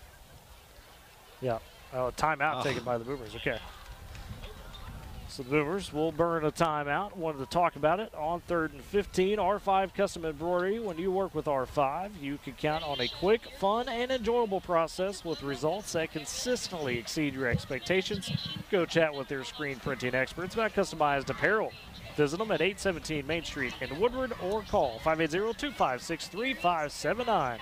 R5 Custom Embroidery, powering Boomer Sports all season long. And Ely, you know, if you're the Boomers here, what type of play do you try to draw on 3rd and 15? There's not many you have in the playbook, right? But we've seen those deep shots work so far to a degree, draw some flags, get some connections. Do you just try to go to that on 3rd and 15? Yeah, either that. I would definitely try for something up the middle, you know, maybe get a little closer. That way, if you don't get the first down, it's an easier field goal attempt for your kicker. But, yeah, you're definitely trying to go deep here and something up the middle. And, Eric, that's an important point because we know Ryan Douglas Fisher has the leg for a deep attempt. So if you don't get everything but you get close enough, you can at least make it a manageable attempt for him here. Yeah, manageable. You know, because right now I think we're in 4-down territory. I think you need to get to at least the 25. You know, sort of 9 yards to really give him a legitimate shot. So, you know, do you play it conservative and try to go for the field goal, or do you take a shot downfield, see what happens? So Douglas Fisher in the gun. 1 receiver to the left, 2 to the right. Endersby left side. Man in the backfield, Latal. Back to pass is Douglas Fisher. Looking to the right side now. Flushed out of the pocket. Still scanning. Sends it. Finds a man open. It's Jay Graff has the first down to the 10. Fighting forward into the 7. And Jay Graff just found the soft spot in the zone. Caught the pass. Nice delivery from Douglas Fisher. And the Boomers convert big on a 3rd and 15. You know, and you said it perfectly. Found the soft spot in the zone. He didn't try to do too much. He didn't try to go create, make things happen. He went to a spot. He made sure that Ryan could see him, and Ryan made a great throw and hit him right in the numbers. So Jay Graff with the 27-yard catch, and the Boomers have their first and goal of the night. 5:28 remain in the half, trying to cut into the 16-3 lead for Cash. Play clock's down to 10. They've got to hurry up now as it's to 7. Still trying to get lined up. Douglas Fisher to the pistol with 5. Looks to his left side. Cooper Latal trying to get lined up with 2, and now timeout burn, and that's not what you want to see for the coaching staff. They were a little slow getting out of the huddle there from the sideline. and realized just couldn't get the play off in time. Yeah, I think in the excitement of the play itself, I think that we're a little bit slow, you know, trying to figure out what they were going to do as far as getting over to the coaching staff real quick and then getting back out. Western Drug at 1021 Oklahoma Avenue in Woodward. They've got friendly and caring staff and a drive-through window that is awfully convenient. Always excellent service as well. Call them 580-256-5586. Western Drug, powering Boomer Sports all season long. I'm starting to struggle with this no chairs rule up here on top of the press box. We're old guys. We can't be doing this the entire 3 hours. I'm glad I bought some ibuprofen on the way down. You're going to need it. You're going to need it. Oh, man. But out of the timeout, the Boomers again, first and goal at the 7. Trying to score, 5:11 to go in the first half as they trail 16-3. Douglas Fisher in the pistols, 2 receivers to the left, 1 to the right. In the backfield, Littall. Douglas Fisher takes the snap, little handoff up the gut to Littall, find his way towards the end zone, dives in for the touchdown. Cooper Littall from 7 yards out, and the Boomers get their first touchdown of the ball game. Great job, great call by the Boomer coaching staff to, you know, because that's something that, you know, they, even though we've been able to make those throws, they're still sending the blitz. They're still sending 1 or 2 extra guys to go at Ryan. So, you know, they just the Boomers used that to their advantage and, you know, just called that draw play for Cooper to run it right up the middle. So on for the extra point will be Ryan Douglas Fishers. The Boomers trying to draw within 6 on the score. And again, that will get it back after the half. So if you come up with a stop here before the half on Cash, see what momentum goes. Got to bring a man on late for the Boomers kickoff or extra point squad. What a lineman. He had run a long way. He was on it. So Douglas Fisher ready for the extra point. Ball down, kick is up, and that one I think shanked left. Oh, it did. Yeah. As there was early pressure up the gut by Cash on the snap, so it remains 16-9. However, the Boomers able to cut into that deficit a little bit. And a look at the Jeswell Chevrolet scoreboard. Jeswell Chevrolet and Shattuck. Well, where honestly is not just a word, it's how they drive every deal. Visit them, JesswellChevrolet.com, or call 580-938-2122. Jeswell Chevrolet scoreboard reads 16-9. Cash still on top with 5:06 remaining first half. Well, guys, I mean, Ely on that drive, did it look like the line was a bit more confident like we saw on the first drive of the game? Did they have that kind of presence about them, maybe? Yeah, I mean, when you get those pass plays down the field, that gives the offensive line some confidence. It opens up the run game for the times, and you get those pass plays. It makes the O-line happy that the quarterback was able to get some time to make that play. So that just kind of comes with success. As Ely was deep, he's deep over there. Trying to make sure the officials got the right call. Yeah, we were trying to figure out where he was, and I just happened to look down. He's all the way on the backside of the end zone, but he's jogging to the far side. Not sure what the deal is there. But here's a perfect opportunity for the Boomer defense to really put their heads down and go at them, and you know, really make a statement, allow the Boomers to maybe have another opportunity going before halftime. As will be Douglas Fisher on for the kick. Foot to leather, that one a bit of a squiver, kind of makes sense as they want to get a good return out of it. Sweat, the freshman, able to pick it up about his own 20, and a nice open field tackle for the Boomers. See who got him down there, and Cooper Gregory just flies in and drags down Sweat. Kind of looked like a little bit more of a rodeo move, trying to take down a calf and a calf rope. I mean, you're almost right. You know, whenever in steer wrestling, you know, you want to get it wrapped around and kind of pull them down. And, you know, fortunately, you can't, you know, pull the guy around his neck like you can a steer. But man, that was a great job to go up high, you know, and just pull him down. It kind of reminded me of what Collenborn did at Alva. Yes. So 1st and 10 for Cash at their own 24. Hance in the pistol. 2 receivers to the left, 1 to the right. Tight end on the right side. Man in the backfield to Rodriguez. Some motion. They'll hand it to Rodriguez up to gut, though. Flores meets him, but Rodriguez able to scoot forward for a gain of about 6 to the, gain of about 7 to the 31-yard line. Yeah, I'd like to see the Boomers get a little bit more push than what they got. Great job by Zalen to recognize that, you know, he was going to get through the hole and kind of Zalen corrected himself to be able to make that tackle. So 2nd and 3 for the Bulldogs. Hance handles a bit of an awkward snap. Rodriguez again up the gut. This time fights forward across the 35 to about the 37-yard line. It's a first down for the Bulldogs, gain of 6. So back-to-back solid runs to open the drive for Cash. Now this is where those slant plays that they were able to do on that touchdown scoring drive, those 2 slants, the Boomers got to keep that in the back of their mind. And so that's forcing the linebackers to kind of wait just a little bit longer to see what's going to happen. 4:10 remaining in the half. Bulldogs lead 16-9 over the Boomers. They've got the possession, 1st and 10, as Hance goes with the flip play to the freshman Sweat on the motion, and Sweat nowhere really to go. Loses about 1 or 2. Couple of Boomers. Nice job to string it out. Yeah, we got Levi Harris, Zaylen Flores, and Cooper Littall all quickly in there on that tackle. So it makes it 2nd and 12, they'll say, for the Bulldogs, down to 3:45 remaining in the first half. The Bulldogs got to get to the 47. Hands to the pistol, 2 receivers to the left, 1 to the right. Man in the backfield, Rodriguez. Motion and Sweat across the front of the formation. They'll hand off to Rodriguez, lowers the shoulder. The Boomers on him, though, pretty immediately at the line of scrimmage. Gain of about 1. There's really the same guys. There's Flores, Levi Harris, and Kason Bourne coming in there to finish off the play, but you know, they're doing a really good job of recognizing where the ball's at and getting in there for the tackles. So 3rd and long for the Bulldogs. Down to 3 minutes remaining in the half. They'll take their time here to snap it. As Hands in the pistol, 2 receivers each side. Man in the backfield with them is Rodriguez behind him. Hands with the snap, and a flag immediately comes out on the play. And it's a false start on Cash. So back him up further, makes it 3rd and 16. And now Cash coming a little unraveled on this drive. And I will say this, you know, I know that last drive Cash was able to go down and score, but, you know, you can see just a little bit more hunger out of the Boomer defense tonight than we have seen even in other games where they played well. You know, they want to get in there and they want to make a hit. So 3rd and 16 for Cash. Hance in the pistol again, 2 receivers each side. Main behind him, Rodriguez. Looking for the quick out.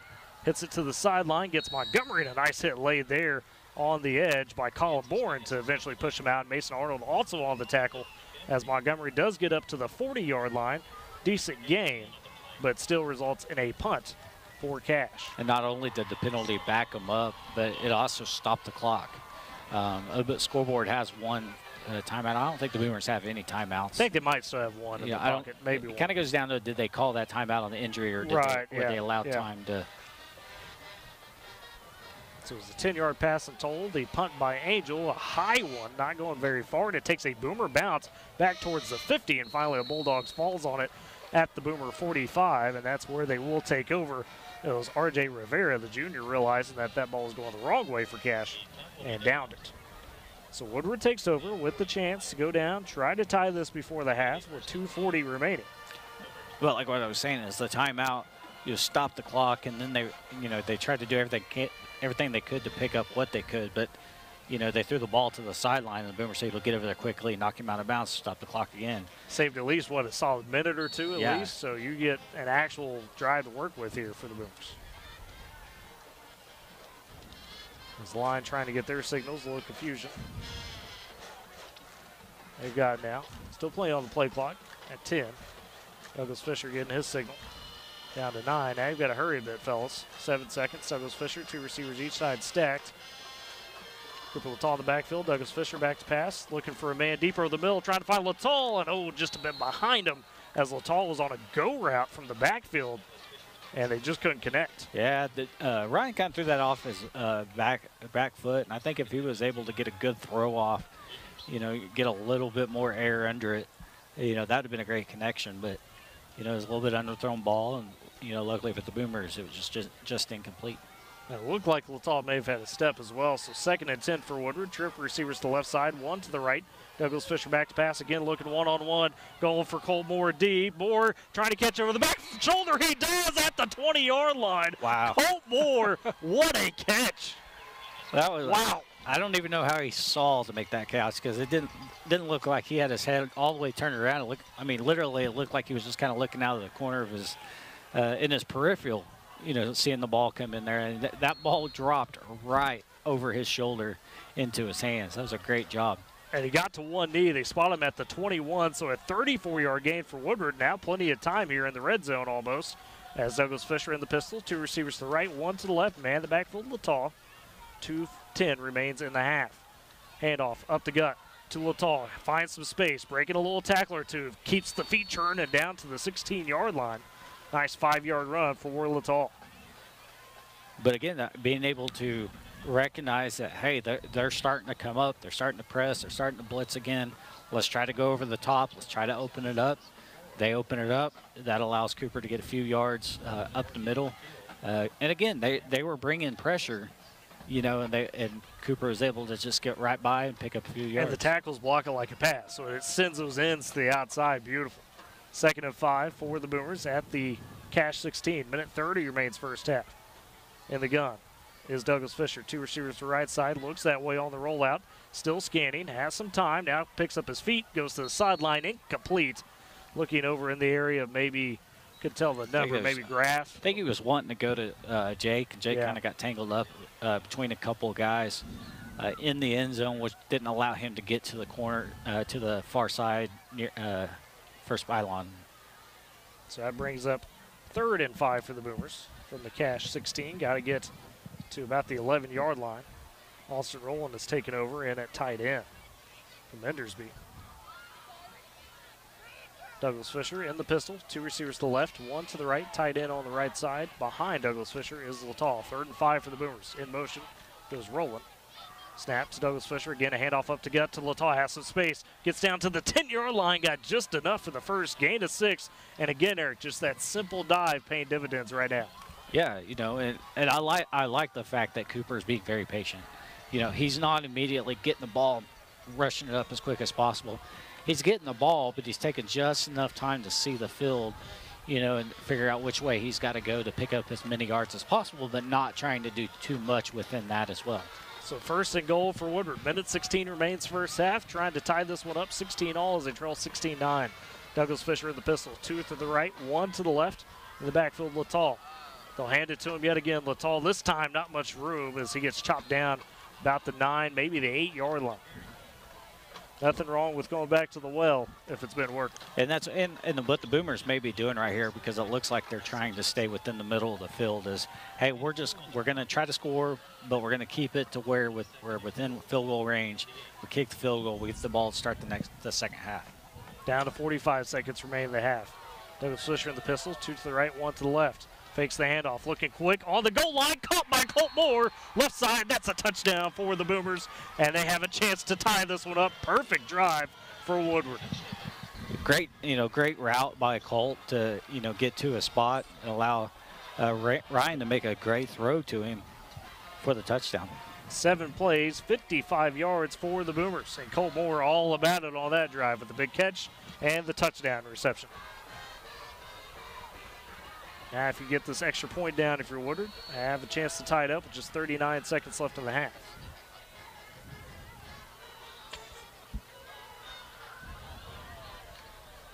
As Douglas Fisher ready for the extra point. Snap, ball down clean, a little pressure up the gut. This time an easy kick for Douglas Fisher, puts it right through, and we are all squared up in cash as the Boomers make it 16-all with 39 seconds remaining in the first half. And that's a look at your Just Well Chevrolet scoreboard there. So, man, what a drive there by the Boomers. Is this our first time to be tied that's not 0-0?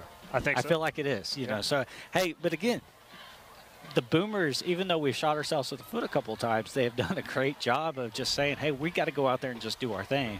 You know, they're not doing too much. They're not overplaying things. You know, they are playing like a confident football team right now. Ely, what did you see on that drive that you liked from the Boomers there, able to move it down the field well? Tempo, them being smart, you know. We talked about them kind of being patient down here in the red zone, you know. They got rid of some clock, you know. It gives Cash not that much time, you know, to get the ball back, and they're going to have to go fast. They might make a mistake. We might get the ball back here. But, yeah, I just like the being smart, up-tempo, and just making the right reads from the quarterback. He made some great throws down the sideline here. And, yeah, that was just a good, complete drive from the Woodward offense. That's what we like to see. We mentioned the word patience. That was big, Eric. Boomers able to drain that clock quite a bit, knowing that Cash is going to have a chance to take a couple of shots. As Douglas Fisher on the kick, we'll see if he'll go with the squib again. Did so the last time, trying to keep it away from the Cash returnman. We've already housed one. This time, another squib to the left side. Filled it on a hop by Montgomery. He returned the first touchdown, cuts it back across the right side of the field, up the gut to near the 40, and the Boomers will stand him up and take him down. Looks like at the 39-yard line is where they mark it. So the Boomers able to play good coverage that time. And with 32 seconds remaining in the half, Cash does have a couple timeouts. They'll take over at their own 39-yard line. Now for the Boomers, you don't try to go necessarily with the bend don't break type of defense, right. But again, you don't try to do too much here. Yeah, you want to put pressure on the quarterback. You want to try to force a bad throw, but you don't have to necessarily put everything to him, which allows one of your guys to be open in the middle of the field. As Hance in the pistol, two receivers to the right, one to the left, goes in motion and Sweat. They toss it to him on the jet sweep, trying to get the edge. Does it? Oh, big hit over him there. My goodness. Be careful. Yep. Mason Arnold with a huge hit, but kind of stood over Sweat, and that's going to be the penalty, unfortunately, on the Boomers. Yeah, it's kind of, and that was a huge hit. But unfortunately, Mason got kind of down in his face and was standing over the top of him. And anytime you do that, they're going to call you for an unsportsmanlike and taunt. That's what they did. So Boomers come up with a big hit, but Arnold a little too excited, and Flores telling him, hey, got to calm down right there. Great tackle, good hit. Can't have the extracurricular. Yeah, those are the things that, you hope that doesn't come back, to bite the Boomers. Fortunately, there's 20 seconds left in this half, but that moves Cash up to the 46-yard line in Boomer territory. Hance with the quick snap, looking for the quick out, almost tipped, but caught on the far side by Montgomery, who gets out of bounds at the 33-yard line. Stepped out of bounds, did get the first down. It's a gain of 13 for the Dogs. That was read well by the Boomers. But several guys knew what was going to happen. They just were unable to, get a call on the play. Down to 13 seconds in the half. Cash trying to go quick with the tempo. Clock's stopped because of the out of bounds. Because he went out of bounds, Yep. That's right. I was good to it. It's in the pistol. Trips to the right, one to the left. Low snap. It's behind him. It's on the ground. He's got to chase him down and tackle him by the ankles is Levi Harris. That's a big sack for the Boomers all the way back to the Cash 50-yard line, it looks like. And a timeout, their last, taken by the Bulldogs with 7 seconds remaining in the half. And that's where having, moving Levi Harris to that defensive end position is, is a positive because he's an athletic kid. He'll get out there quick. He's a big, strong kid, and in this situation, if he was back in the linebacker spot, there's no way he's getting up there and make that play. So he's able to recognize that really quick and get out there and, he had a chance to, kind of get a paw in there for the fumble recovery. He didn't. Got the sack. Hey, nothing wrong with that. 18-yard loss in total for the Bulldogs there. Snap sets them up with a very difficult spot. No field goal opportunity. Takes them out of that field goal range. And now we'll have to look to kind of more of a last-second heave, and the Boomers will answer as Colin Bourne, Mason Bourne playing deep, as well as it looks like far side, maybe Cooper Littall. Got Dominique Gordon out there as well on the near side, all in a canopy, more of a cover 4 look. As out of the timeout, Hance in the pistol. Man behind him, Rodriguez. 2 receivers to the right, 1 to the left. 7 seconds remains in the first half, all tied up. Bulldogs go with a little touch pass on the jet sweep, and the Boomers drag him down. Levi Harrison on tackle among others. Richard Bennett, the runner, and that does it for the first half. We go in all nighted up at 16. The Boomers trying to spoil the Bulldogs' homecoming here in Cash. You're listening to Boomer Football on Z92 and Boomer TV. Tired of complicated Wi-Fi management? Go Pioneer Smart Wi-Fi.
late first quarter, Boomers give up that safety on the illegal grounding, makes it kind of an odd score, 9-3.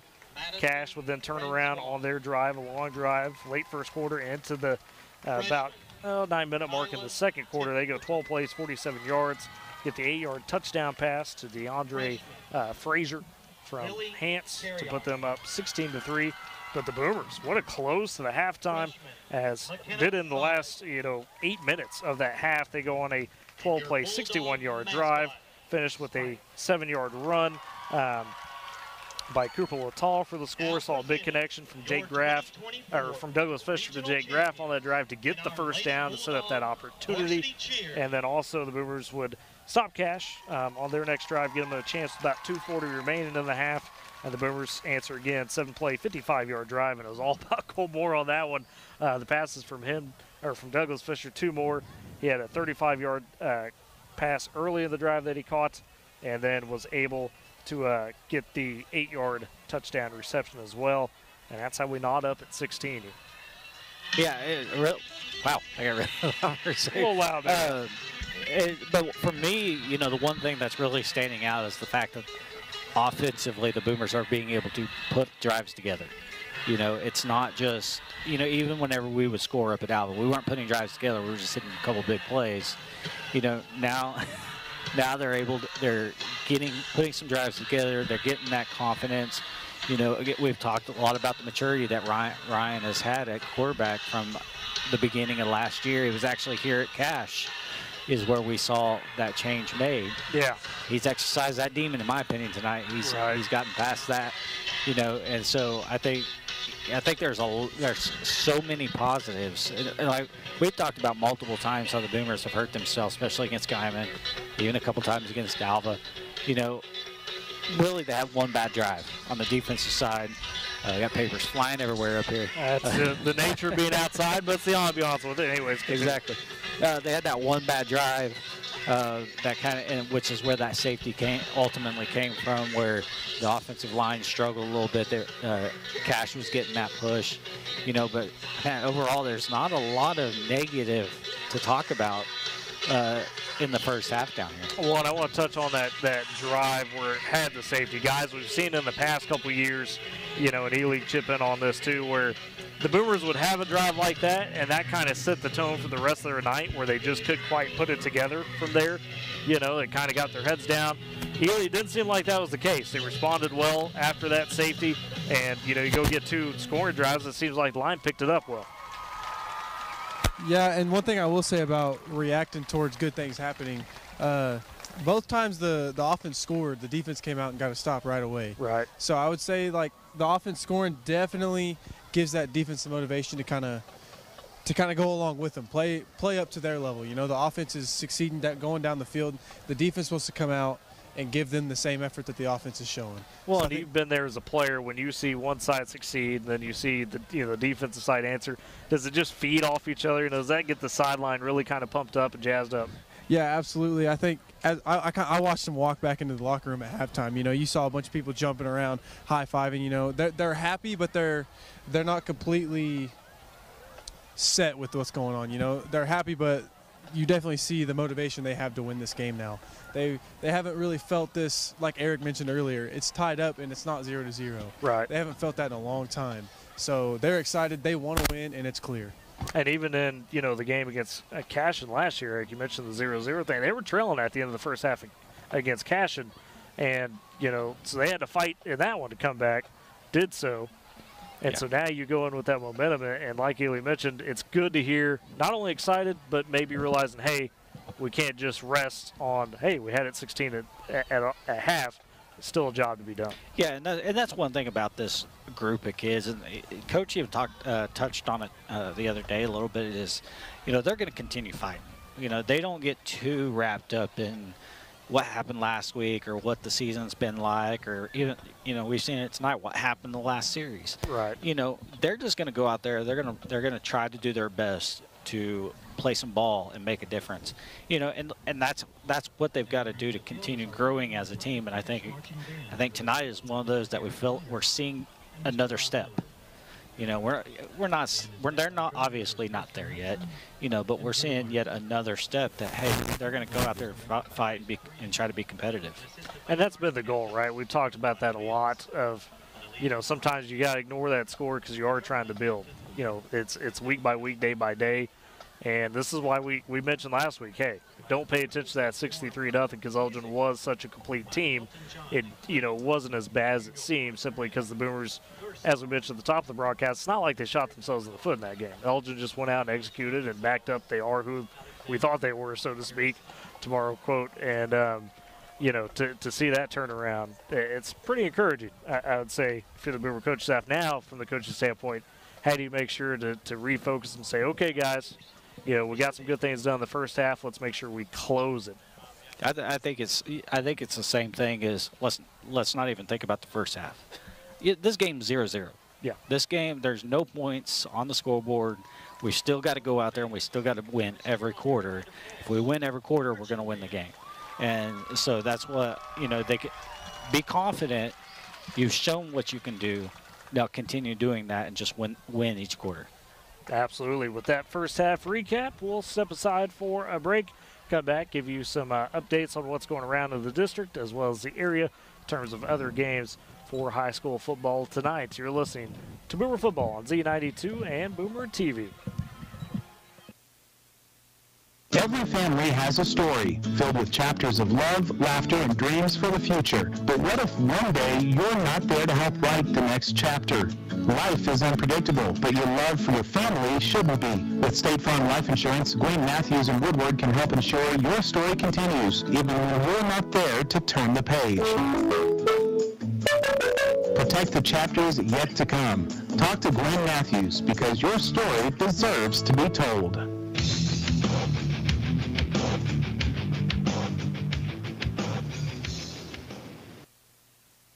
And back at the half as all knotted up, 16-all between the Boomers and the Bulldogs.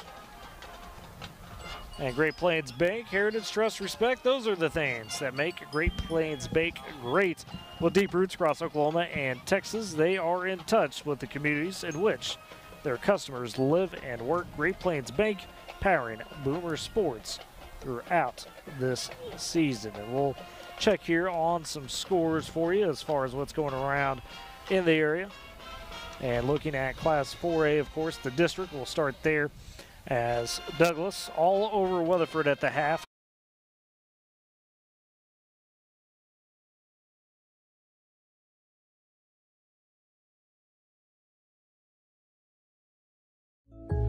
Who can solve this equation? Ooh! Me. Anyone else? Fine. Jake from State Farm. Again. Right. It's the personal price plan theorem. If you bundle your home and auto, that can equal an affordable price just for you. Bundling. Just another way to save with the personal price plan. Like a good neighbor. There's nothing like being from Western Oklahoma. It's family and community. It's spring storms and winter wheat. It's fall football and summer baseball. And there's one bank that really understands our area. Bank of Western Oklahoma. We've been locally owned from the beginning, and we still are. When you need a bank that understands your unique life, choose Bank of Western Oklahoma, the bank that works as hard as you do. Member FDIC, an equal housing lender.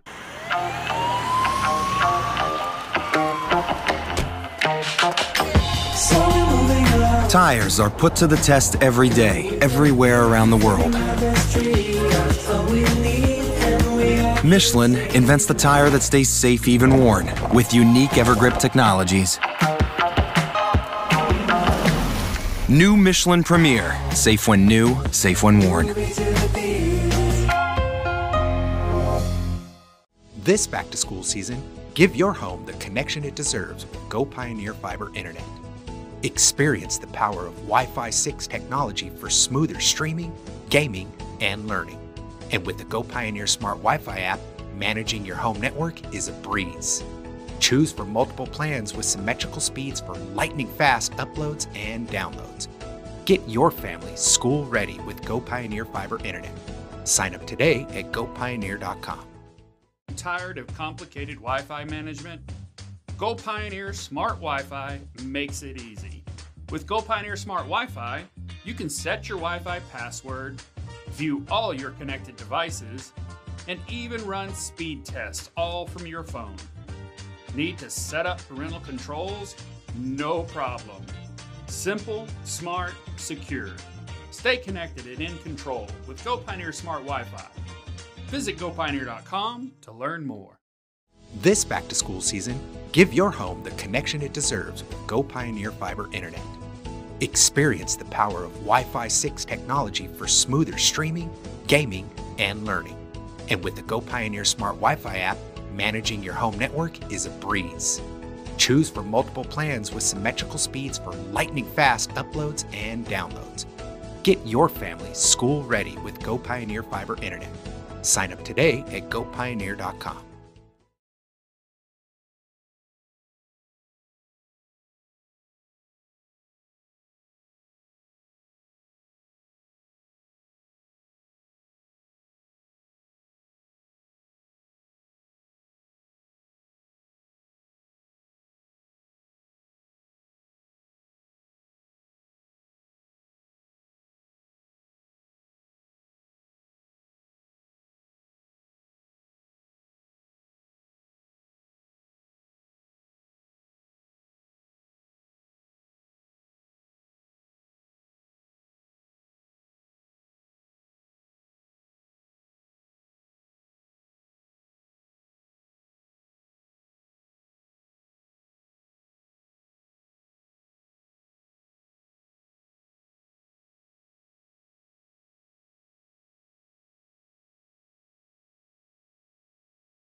you know, he kind of mentioned the Mason Arnold penalty. Right. Where kid goes in there, makes an amazing play. Fantastic. You know, delivers a great hit, but then he gets excited.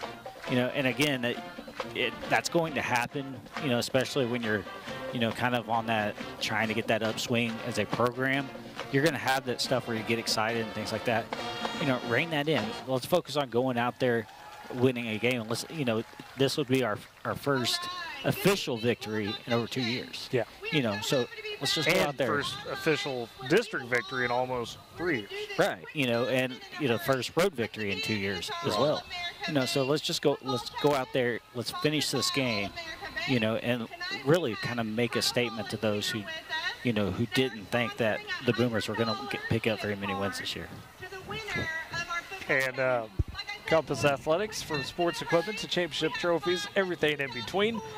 2024 Main Street in Woodward. Call them 580-256-7045. Compass Athletics, powering Boomer sports all season long. And I think I did figure out our Enid conundrum. Our Enid conundrum, yes. And I'm trying to find the score again. I think Mount St. Mary is playing Chisholm. Okay, and that makes more sense. Yep. And so whoever set that up, so now I'm trying to go back to. You know, Mount St. Mary is coached by J.D. Reynolds, former Sooner. Yeah. He's out there taking over the program. So now that's not. They've been rolling. They're undefeated. So that was a big clash between them and Chisholm this week. And I think whoever is doing it recognized it, because now it's not showing up in 6A at all. So they corrected. That's all that matters. Let's see if we can figure out where that score. I think Chisholm was up 20-7. So there you go. Yeah, don't want to forget about Longhorns either. Good squad there under Kimes, Gilbert, and Needed. And I do want to remind you, of course, the Boomers will start with the ball to begin the second half. So guys will see that offense continue to try to move along. And we've seen them take some of those deep shots, you know, kind of sporadically throughout the night. Some have resulted in some pass interferences that have moved you forward in the drive. Cole Moore had a fantastic over-the-shoulder catch, somehow hauled that one in. So do you make sure that, hey, let's not be too conservative with the play call for the first drive of the second half? Is that maybe a message to your coaching staff, Eric, to just say, hey, let's continue to harp on what's been working with these guys? Yeah, I think so. You know, don't try to go out there and make it too complicated. You know, because it's honestly, it's been simple things that have allowed the Boomers to. Halfback dives. Yeah, these halfback dives. Just honestly chunking the ball downfield, you know, because Cash is doing everything they can to put pressure. You know, it's allowing us to be one-on-one on the outside. You know, and our receivers are getting a step.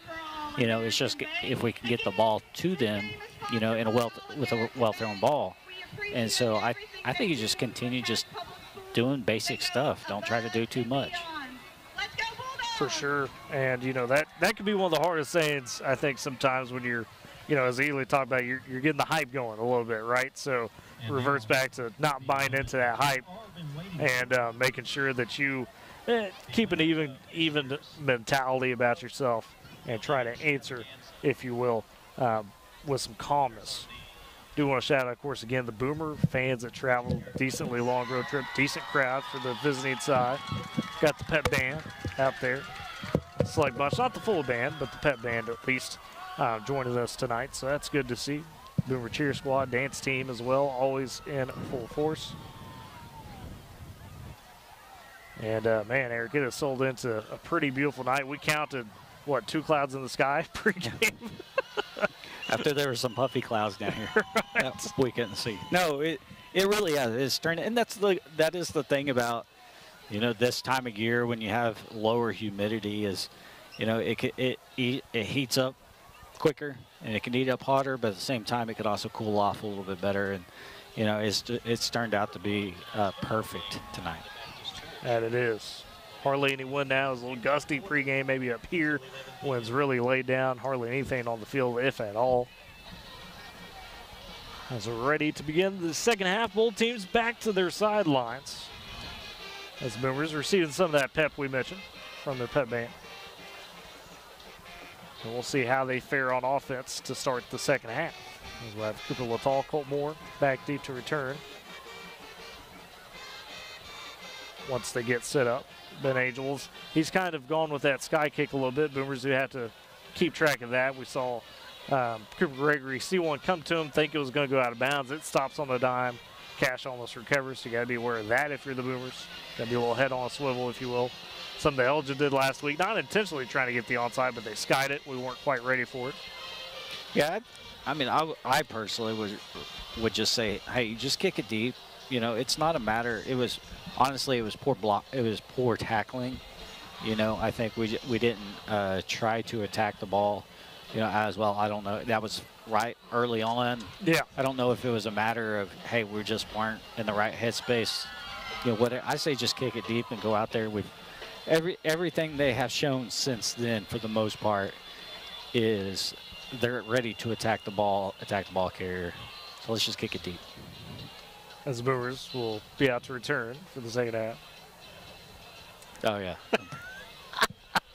I mean, hey, I'm brain farting. You're good. You're good. You're good. Hey, we did have a game this year where we kicked it off both times. Yes, that's true. Well, that's I said once in the first half maybe, and I think it kind of threw you off for a second. Right. Yeah.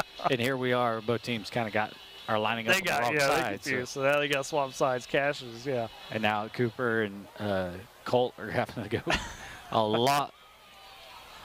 They were on the 10, and they're going to have to go to the other 10, so they're going to have to make an 80-yard jog downfield. A little extra stretching, that's all. That's all it is. As Angel on to kickoff for the Bulldogs. Again, Cooper Lataw got to get sitting down, trying to get him up. As the officials get in their spots, crowd for the most part back in their stands, ready to roll. See how Angel plays it, whether it's going to be the sky kick or a legit deep kick. And Angel foot to letter, this one a deep kick. Curling, spinning, as Colt Moore catches it about his own goal line. Leaks out to the 10, the 15, finds a hole, 25, 30, 35, 40, 55, trying to turn on speed, raise the tackle, the 40, the 30. He is gone. Colt Moore, 100-yard kick return, touchdown. That's how you start the second half for the Boomers.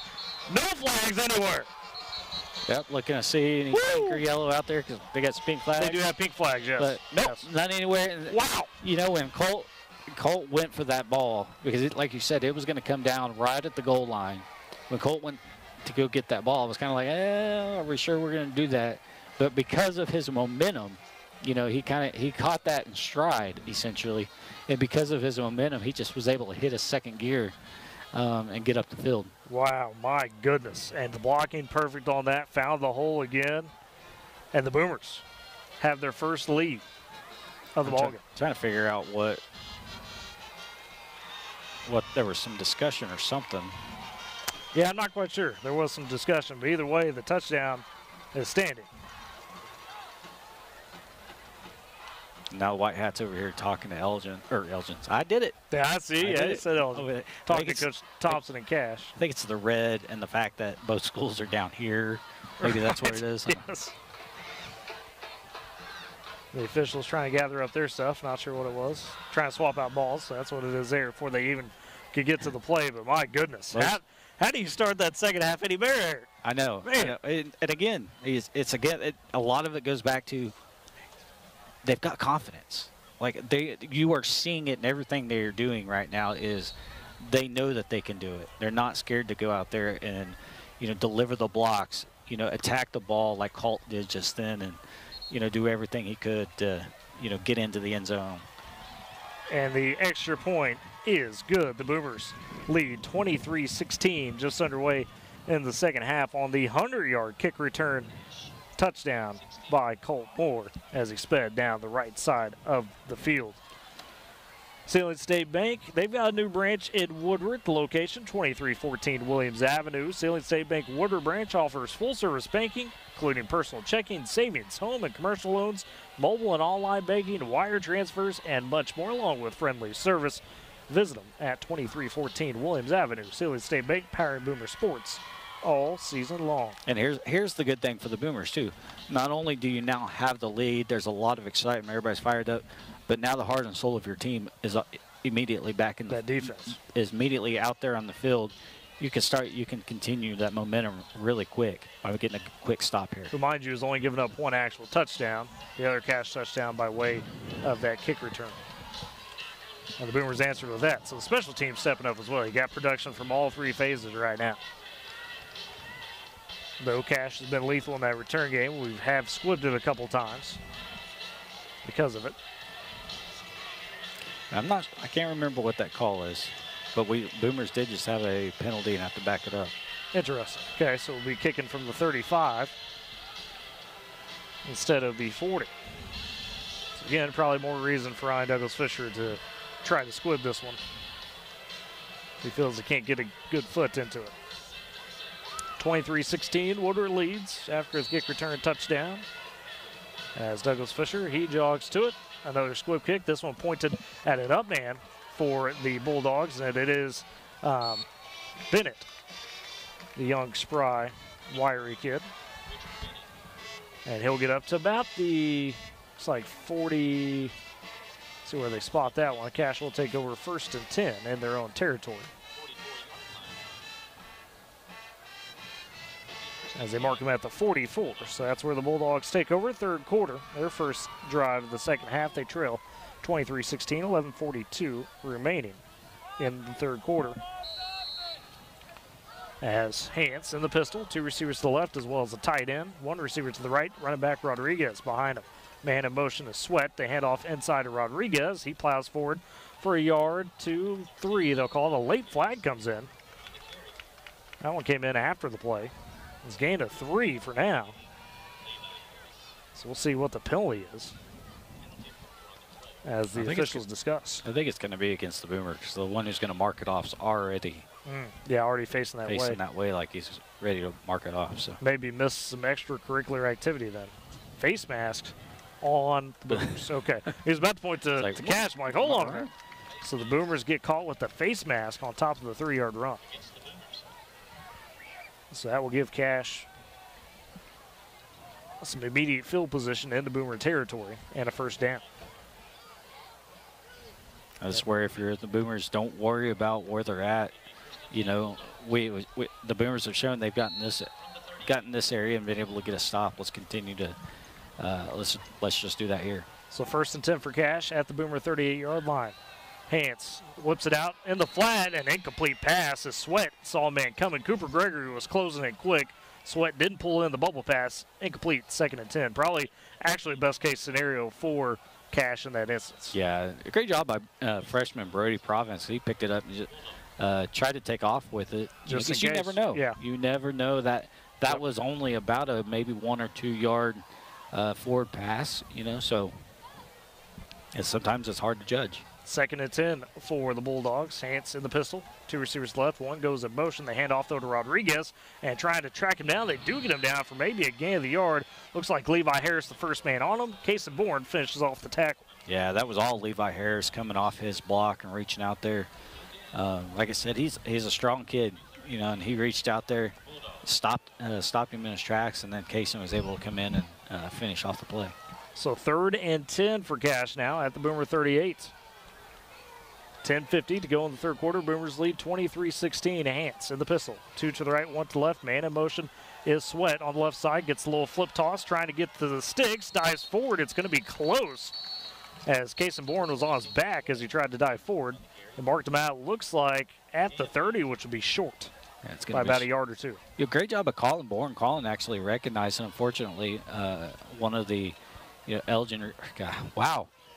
Unbelievable. And a penalty on Cash, actually, before the play. So foul start erases the gain, makes it 3rd and long. But, great job by one of the Cash receivers to see Colin coming in there quick and making the block. But overall, the Bember defense, are doing what they're supposed to be doing here. So 3rd and 15 now for Cash. Got to get all the way to the Boomer 28.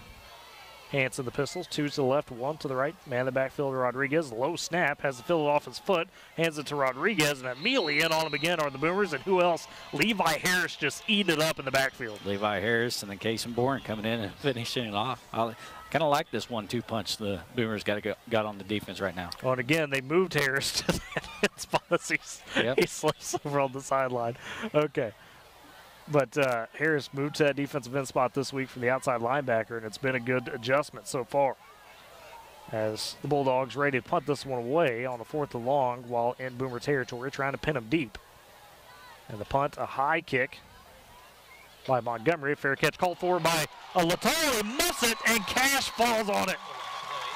Oh, tough break for the Boomers as Christian Solis was right in the face of Latal. He called for the fair catch but couldn't hold on to it. And Cash now with new life on the drive in Woodward territory at the 15. That's what we kept talking about, you know, at halftime was the Boomers done a pretty good job of not shooting themselves in the foot. You know, well, here it is. Here's an opportunity where they've done it. How are you going to respond? So Cash with an opportunity. As you mentioned, the Boomers are going to have to try to respond with 9:50 to go in the third quarter. Had them stopped. Now we'll have to try to come up with another. As hands under center. 2 receivers to the right, 1 goes in motion. The handoff inside though to Rodriguez. Finds a hole, gets to the 5-yard line. The Boomers stand him up, drag him back.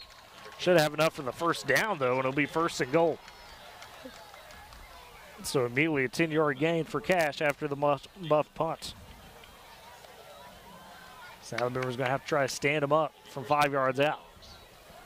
Clock down to 9:35 to go in the third quarter. Cash trails 23-16, but are knocking on the door. As under center goes Hans again, 2 receivers each side. Man goes in motion. They hand it to him. It's Sweat. He has a hole, bounces it to the outside, and walks it in. And Kenyon Sweat able to score, and the Bulldogs take advantage of the Boomer mistake with a 2-play, 5-yard drive after the muff punt.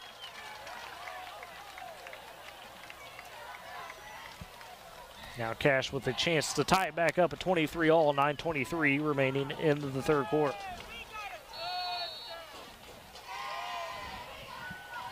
And Angel on for the extra point. Snap, ball down, kick is up, and it is good. And so all squared back up at 23 on the 5-yard run by the freshman, Kenyon Sweat. Ely, as a player, whenever something like that happens, you know, what's the mindset you've got to be on to, or be in to come back out? It was Cooper Latal. He's going to have to come back out here on the offensive series, and he's probably going to get the ball in his hands, you know, a couple times. What's his thought process going into this next series? Forget it. I mean, that sucks. You obviously never want that to happen, but that's something you got to let brush by, because you still got a game to win. You still got a game that is close, and you still got a game that your teammates want to win too. So you can't let yourself down, but not only your teammates down with the way you act afterwards. And of course for Cash, they tried to kick it over the head of the Boomers to start the second half. Colt Moore took advantage of that with a 100-yard touchdown return. And we'll see how Ben Angel plays it this time on the kickoff. He tries to go more of a targeted kick, knowing that the Boomers have the chance for that big return. So if you're the up men for the Boomers here, you got to be head on a swivel. As Angel ready to kick this one off. Tyler, they've got a great playlist down They've there. got a good one. It's diverse as well. All sorts of genres. Makes for an interesting playlist. And Angel with a little bit of a squib kick, and a nice job there by the Boomers to just fall on that one right at the front. Trying to see who that was for the Boomers. Reese Durkee, head on a swivel. Hey, great job by Reese, because if you remember against Elgin, Reese was the one who muffed that one, that short one. So great job by Reese. Go up there and grab it, you know, and just fall on it. Didn't try to worry too much about it. Just fell on it. So the Boomers take over at the 50-yard line. That's where they'll begin the draft. 9:21 remaining third quarter. Douglas Fisher the pistol, 2 receivers to the left, 1 to the right. Man, the backfield looked tall. Enders be the tight end as well. He'll motion to the left side. And Oyasarode jumped and saw the foot drag. And that's going to be a false start on the Boomers. And unfortunately, that's just because of the injury he has dealt with. He hasn't had a whole lot of playing time this year. He's missed the last couple of games, last 3 games. And so this is really kind of his first time this first year to really show what he can do. So that was just probably a little bit of an inexperience, getting too excited, caused that to happen. 1st and 15 for the Boomers. 2 receivers to the left, 1 to the right. Snap, handoff to Latal. Has a hole on the left side. Big hole, 50 to the 45. And this is coming back. The Boomers are going to get a holding call as Jake Graff trucked a man down on the edge. But they're going to say essentially a hold. He took him to the ground with some leverage. Yeah, that's tough because I think, I don't think that block or that hole really played too much into how the play ended. Right. So unfortunately, that's going to come back further. So you go from 1st and 15. This was about the 50 on the hold. So it should be ultimately about 1st and 20 now. As I'll back them up to the 40-yard line, that is the case. So 1st and 20 for the Boomers after the penalty. Another 5 yards loss on the hold. So now you've got to get to the Cash 40, and you're at your own 40. Still got a few downs to work with. 9:13 remains third quarter, all tied up at 23. Douglas Fisher in the gun. Receivers coming in tight on the right side. 2 to the right, 1 to the left, as well as the tight end. Endersby in motion to the right side. Douglas Fisher with the snap. Hands off to Latal again, trying to go to that far side on the run. Cuts it up the field, looking to the 44. Gets to maybe the 43, so a 3-yard gain on first. Trying to work with that space, Eric. We saw have some of it on the last attempt on that. Latal trying to do good, make sure, hey, I'm going to try to get upfield and get some positive yards. Yeah, and that's really all you can do when you get backed up this far. You don't want to try to do too much. Just kind of chip away at it. Maybe you're able to break something. So, 2nd and 17 for the Boomers. Douglas Fisher in the gun. 2 receivers left, 1 right, as well as the tight end who motions to the left side. Latal in the backfield, flanking on the left. Douglas Fisher rolls to that left side, looking in the flat, has his man. It is Luke Parkhurst, as he'll get some forward progress to the, looks like, 47. And so that sets up a 3rd and 13 for the Boomers. 4-yard gain there. Parkhurst's first catch of the night. Now the Boomers, they found some magic on the 3rd and long before from Douglas Fisher to Graff. See what they dial up here. 8:28 remains, third quarter, all tied at 23. Boomers trying to answer on a 3rd and long. Douglas Fisher in the gun, 2 receivers to the right, 1 to the left. Endersby motions to the right side. As Latal on that right side, they roll out right side. Douglas Fisher looking to pass, taking the deep shot to Graff. That's overthrown, almost intercepted and incomplete, as Graff was double covered on that far side, and having a chance at it for Cash was Richard Bennett, the junior, and couldn't haul it in. Yeah, I'm not quite sure what really happened.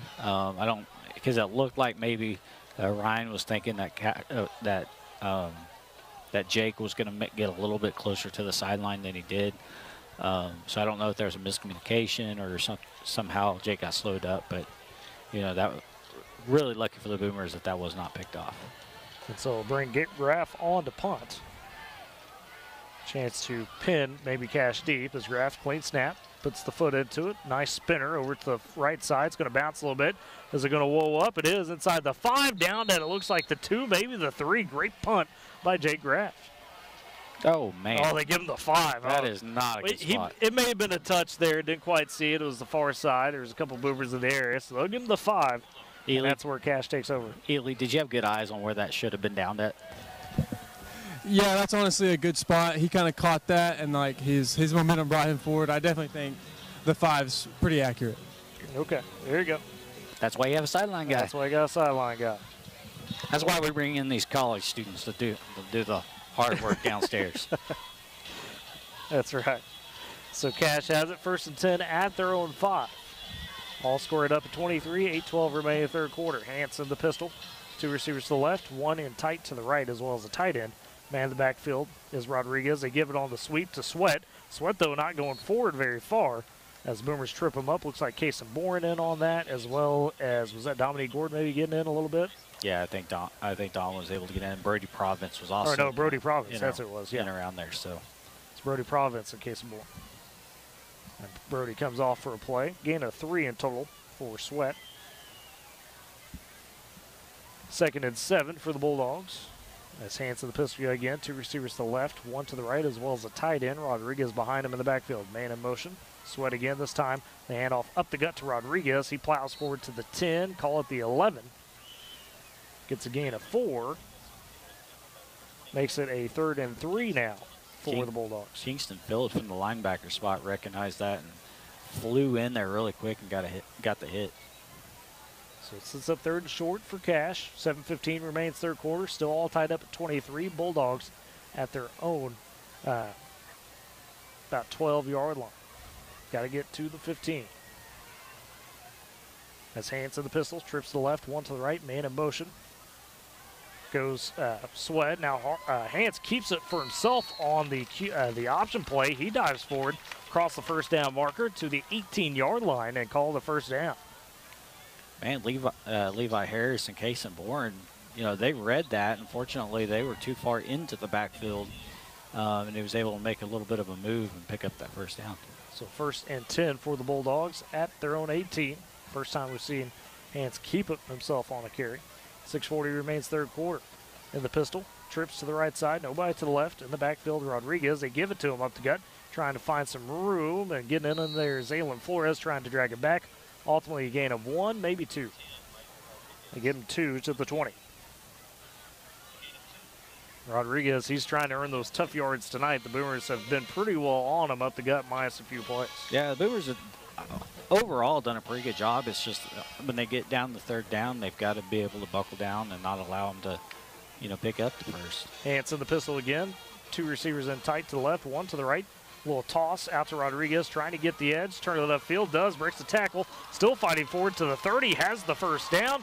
Across the 30 to the 32-yard line, and a big gain for Rodriguez on the edge.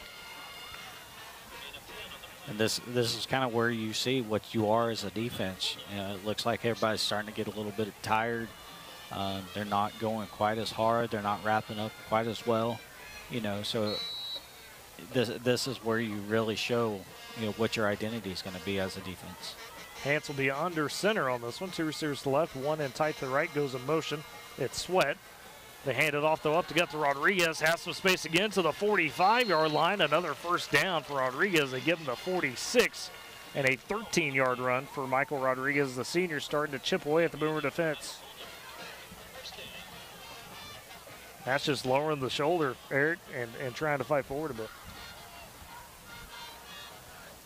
As now Cash going a little quick, that no-huddle look. Peeking back to the sideline to get the signals. Hans again under center. 2 receivers to the left. Make it trips left. 1 to the right. In the backfield, Rodriguez. In motion goes Sweat across formation. They give it to him on the end around yet again. Trying to catch that edge. Gets a block up to the 50 into Boomer territory. Knocked out of bounds. About the Boomer 47, maybe 48. Not a first down, but a gain of 7.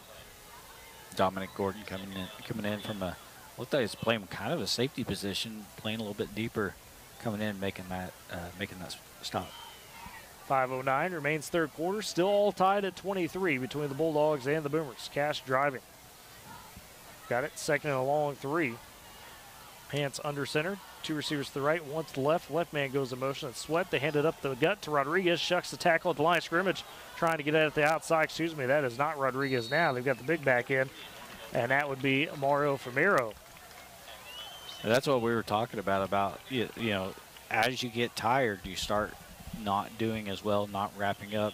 You know, after the initial contact, I wasn't quite sure who made it. Kingston Phillips came in, did a good job of staying with him and allowing another Boomer to come in and make the stop. But, you know, he still picked up a good 5 or 6 yards after the initial touch. So 1st and 10 for the Bulldogs in Boomer territory at the 42, say.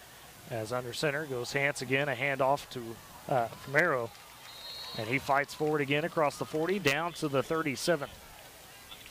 So Famero with a 5-yard gain on first down, and right now Cash just chipping away at the Boomer defense with these runs. Yeah, and unfortunately, I mean, and this is kind of what that one series looked like in the first half, where you know, all of a sudden you get back on your heels and you can't get any kind of push, and it allows Cash to move the ball. Hans under center, 2 receivers to the right, 1 to the left and tight end as well on the right side, and it is Famero behind him. 2nd and 5. Man goes in motion. They'll hand it off on the end around. It's Bennett, the junior. He'll get across the 35 down to, oh, did that ball come out? Oh, they say he was down. The Boomers thought they may have ripped it away. Instead, they'll say it's going to be 3rd and 1 for Cash as they mark him down at the 33. 4-yard gain. Man, that was a quick whistle. I mean, I don't think he ever actually went down. You know, from up here, it didn't look like. It looked like they just called the whistle because they stopped forward motion, forward progress. But it was a really quick whistle. Hans under center, and they're trying to get the Boomers to jump. Don't get it close, they say. Boomers moved, but didn't get it offsides. So Hans got watch for the QB dive on 3rd and 1. There he goes. Easily has the first as he gets across. The ball comes out lead. The Boomers fall on it. And the Boomers force the turnover and get the defensive stand. Wow. And Hans on 3rd and 1, just that dive play we've seen run a couple times, got a little too loose with it. Ely, were you able to see who got a hand on the ball? Yeah, it was number 45. That'd be Kason Bourne getting it done. So the Boomers, a huge stop. It looked like Cash was just going to chip away on the drive and go down with it, but not the case. The Boomers take over. 3:30 left in the 3rd quarter at their own 25.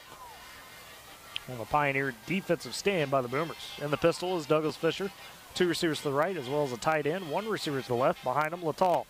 Snap and hand off to Littall inside and busted through the line there was the Bulldog. That was Ben Angel, the linebacker, to just swing him down for no gain. Angel one-on-one the hole wins that battle. And Littall's been able to shake a couple of those so far tonight, Eric. So that one just couldn't quite get out of the grasp.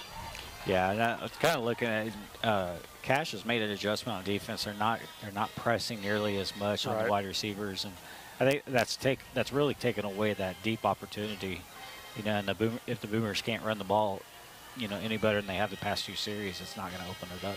So 2nd and 10 for Woodward. Again, a handoff to Littall, trying to get the edge this time, and he's dragged down behind the line of scrimmage, making the tough tackle. Case Hardzog, the linebacker. I haven't really called his name tonight. The Boomers have done a good job keeping him at bay, but he makes a play there, and it's a loss of 1. Makes it 3rd and 11 for Woodward. They try to go back-to-back runs, 1 to the inside, 1 to the outside, nothing doing. Now you're forced into a passing down on 3rd and long.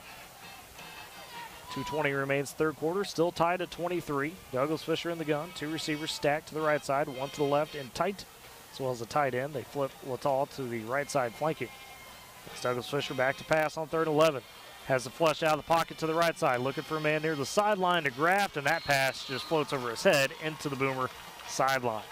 Graft would have been probably about halfway to the stick. So he would have called it around the 30 had that been a little bit more on line. Yeah, I think he still would have come up short on the 1st down, but you know, unfortunately, you know, they're not playing quite as tight. Like I said, on defense, they're kind of, I don't know, spreading that zone out a little bit more. Right. I guess you know what they were earlier, and it's kind of causing some issues for Ryan. Graff on to punt. This one partially blocked. It's a side spinner. Caught at midfield midfield at about the 35 for Cash, and a leaping grab for it. The Bulldogs take over at the Boomer 36. So a partially blocked punt results in a good field position for the Bulldogs. So they stave off the turnover, and now we'll take it back over with a minute 59 remaining in the 3rd quarter. I think the defense really needs to come up with something here to kind of just get a little bit of excitement back again. You know, they did a great job. Everybody was kind of fired up, and then all of a sudden you can't really move the ball. Then you have the partially blocked punt. So 1st and 10 for Cash, as it'll be Hans in the pistol. Everybody packed in tight on the line of scrimmage. 2 receivers to the right, 1 to the left, tight end on the right side. Behind him, Rodriguez, who's back in the game. They go with the pitch, the sweep to Bennett, trying to get the edge. Gets to the 30, breaks the tackle, shoved out of bounds by Mason Boring, but not before getting the 1st down at the 24-yard line. Gain of 12. Pack it in tight and go with the jet touch pass outside. Yeah, and this is where also, you know, hopefully we got to figure out something on offense to kind of maintain, get a drive going, because the defense, you can tell they're gassed. You can tell they're tired right now, and need to figure out a way to keep them off the field a little bit longer. Last drive was 11 plays by the Bulldogs. Now you start new. Under center, Hans tries to hand off inside to Rodriguez, and he's not doing much on 1st down. A gain of just 1. Levi Harris again getting a little bit of a push to get the first touch, and then Zaylen Flores finished him off. So 2nd and 9 for the Bulldogs at the Boomer. 23. 1:25 remains, 3rd quarter. Still tied at 23. Hans under center. Man goes in motion with Sweat. Again, though, they'll hand off to Bennett. This time a little bit more room. Trying to spin out of a tackle. Kason Bourne, the guy grabs the jersey and just pulls it back. Says, "You're not going further." and stops the momentum. Gain of 5 still for Bennett on the run. And that was all Kason Boren. I think that kept him from getting the first down. And when you said he grabs the jersey and, you know, basically says you're not going any further, he pulled him back with just the jersey. And now whistle and a timeout taken by the Boomers. Coach Gordon and crew realizing, you mentioned that gas defense a bit, trying to maybe give them a little breather on an important 3rd and short here. Or the Boomers. M&D Enterprises and Lawnmower Shop for your best lawn, porch, or patio. M&D Enterprises and the Lawnmower Shop are your people. They carry everything you need to make your greenscape that little piece of heaven you've always dreamed of. Locations in Woodward, Canton, and Weatherford. M&D Enterprises powering Boomer Sports all season long on KMZE FM Woodward. Ely. A little interference there. Ely, what do you think the coaching staff, you know, why do you think they're calling this timeout? Do you think they see something and trying to tell them to kind of be prepared for something? No, I think it's exactly what you guys said. You know, this is a big 3rd down. The defense has been out there for a while. You know, get them a breather. Maybe let them know what they're expecting to see. Get a little interference from that bench, Ely, so you might want to get away from it there while I'm trying to talk. So that's what it was there. But anyways, Ely saying, hey, big 3rd down. Definitely want to get these guys set proper. So 3rd and 3 out of the timeout. Hance under center. Trips to the left side. Nobody on the right side. Man in the backfield is Fermero, the bigger back. Now they put Montgomery over on the right side, and now Cash has a burn timeout. Coach Thompson not happy by that one, as some miscommunication on the formation. So Ely, to the point you were making about the 3rd down here, I think in case of the Boomers just trying to give their defense a little rest. Yeah, and maybe give some, you know, the coaching some insight on what they expect to see. You know, I would be expecting an outside run to the short side of the field, but yeah, just it's an important play, and the coaches need to let them know, get them some water, you know, get them ready. Smith & Co. Auction and Realty, Oklahoma's real estate and land auction experts. Smith & Co. is your #1 choice for all your land auctions and real estate needs. Call them 580-254-3975 or email Ira at smithcorealestate.com. Smith & Co. powering Boomer Sports throughout the season. If you're the Boomers here, also keep an eye, on that slant. Haven't seen it in a while. We really haven't seen it since that touchdown in the 2nd quarter. So, Hance under center, 2 receivers to the right, 1 to the left. Man in motion, goes Sweat. He won't get it. It's a handoff to Fermero. Fermero meets some contact and spinning it back down. Don't think he got the first. Looked like that was Kason Boren meeting him on the impact. Also jumping in there, Mason Arnold. Kason Boren, though, again, a huge tackle. Yeah, I think they go for this on 4th down. 4th and 1 for the Bulldogs. We'll see how they play it. As it is 4th and 1 at the 15. Just need a yard. Watch for the Hance dive as he'll be under center. 2 to the left, 2 to the right. Man in the backfield Fermero. Man goes in motion to Sweat. They try to draw him off sides. Not the case. Now they look back to the sideline.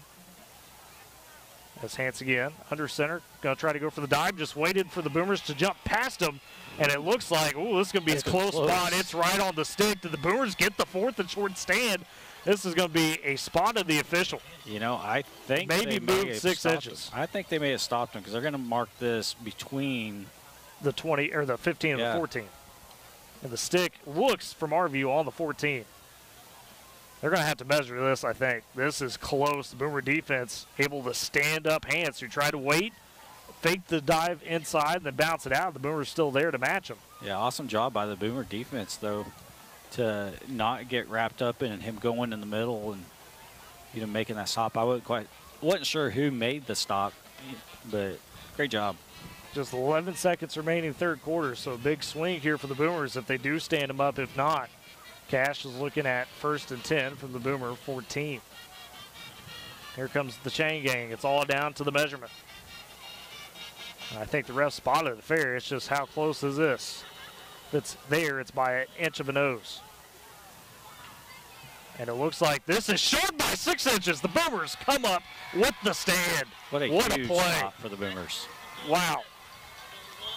So they'll take over with 11 seconds to go in the 3rd quarter, and Eric was, about 6, 7 inches short there? Yeah, it was You know, and like you said, it was a fair mark. It did not feel like they made a bad mark on it. I know some of the Cash players thought they did, but yeah, they came out there. Like I said, it felt like it was put in the right spot, and the Boomers just put their heads down and made the stop. So 1st and 10 for Woodward. At they'll say the essentially 14.5. We'll call it the 15. Now, if you're the Boomers, though, you got to figure out a way to move the ball here. That's on right. This possession. Can't afford another 3 and out because it's field position back. Yeah, you're backed up, all way back. So Douglas Fisher in the pistol, 2 receivers to the right, 1 to the left. Lataw in the backfield behind him. Endersby the tight end. Snap, handoff inside to Lataw, trying to bounce it outside. Finds the space across the 15, punches forward to the 19-yard line, and that's how we end the first quarter. The Boomers will have a 2nd and 6 to begin the 4th as we are all tied at 23. You're listening to Boomer Football on Z92 and Boomer TV. This back-to-school season, give your home the connection it deserves with Go Pioneer Fiber Channel. Experience the power of Wi-Fi 6 technology for smarter streaming, gaming, and learning. And get the Go Pioneer Smart Wi-Fi app managed in your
In the pistol again, a handoff to Lataw, and he kind of tripped up. Lataw did, trying to make a cut.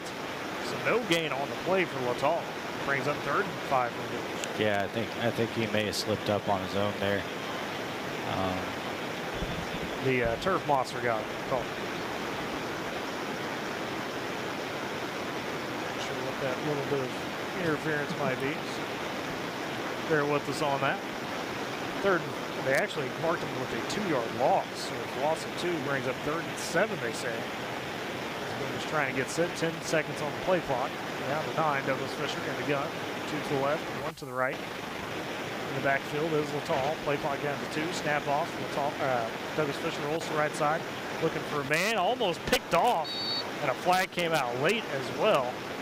I think we're going to have a hold here. It's an incomplete pass on top of that. Not sure what our interference is. Some of it. Oh, yeah.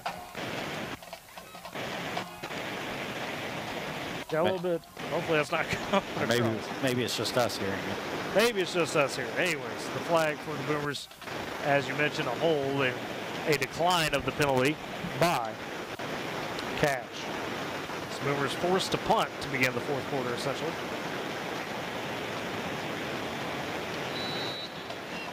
There we go. We got it figured out. Okay. Figured out what. Oh, we got a block punt. And a block punt by Cash, and kicking it out of the end zone smartly probably was Jake Graft, and you save a touchdown, give up a safety. Yeah, exactly. No, but that, and I wasn't sure who got a hand on that for Cash, but they flew in there. So unfortunate for the Boomers, their 2nd safety of the night. They've given Cash 4 points this way.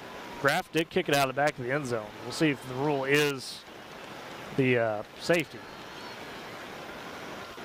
Kind of an odd play. Smart one by Graff, because again, that would be a touchdown for Cash had that not been. So illegal kick.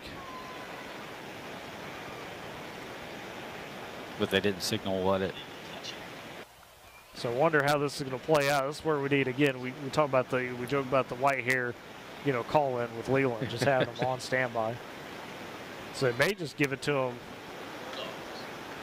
at the spot, which, again, doesn't give up the safety. Still going to get it for Cash and a chance to punch in a touchdown, but at the very least, Jay Graff with the head-on swivel play to boot it out. Yeah, unfortunately, I think they're saying he wasn't in the end zone yet when he made that, when he kicked it out. And so that's why it can't be necessarily a safety. Right, so Cash will take over, 1st and goal at the 1. Just need a little bit. There we go. And now we got a timeout taken by Woodward. Yeah, and I think this is more so the coaching staff can figure out what's going on, make sure it's the right call. R5 customer embroidery. When you work with R5, you can count on a quick, fun, and enjoyable process with results that consistently exceed your expectations. Chat with their screen printing experts about customized apparel. Visit them, 817 Main Street in Woodward, or call 580-256-3579. R5 customer embroidery, powering Boomer Sports. Ely, from your point of view, could you tell where that ball was actually kicked from? Was it kicked from inside the end zone, or was it outside? Yeah, it was kicked. It was kicked like it looked right on to be that white line of the end zone. So right on the goal. That could have been a lot of confusion for them. We'll see how that plays. I mean, I think if you're Woodward, you take it where Cash is 1st and goal at the 1. That's better than giving up the safety and the possession right back as well. Right. You save an extra 2 points. And anything, it's inside the 1 for Cash. Yeah, they'll probably punch it in, but you never know. Right. We saw hands fumble. And that's the thing. We've seen the Boomers in this spot even get turnovers. Yeah. At Dodge City, they were inside the 1, and the Boomers were able to come up with the turnover. So that's what the call will be. Cash will have it, 1st and goal at the 1. 2 receivers to the right side, nobody to the left, a tight end for Cash. As Hans will be in the pistol, maybe under center. He's waiting on the officials. Will be Rodriguez in the backfield. Some weird play, a block punt for Cash. Jay Graff had to kick it out of the back of the end zone for the Boomers. The officials still discussing. Trying to, again, make sure you got the right call. It's just a play that you don't see very often, yeah. So it's such an odd one. They've got to make sure they know what they're that they're making the right call.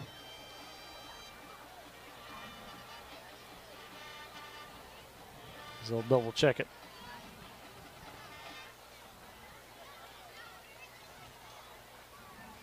I imagine they're going to stick with it.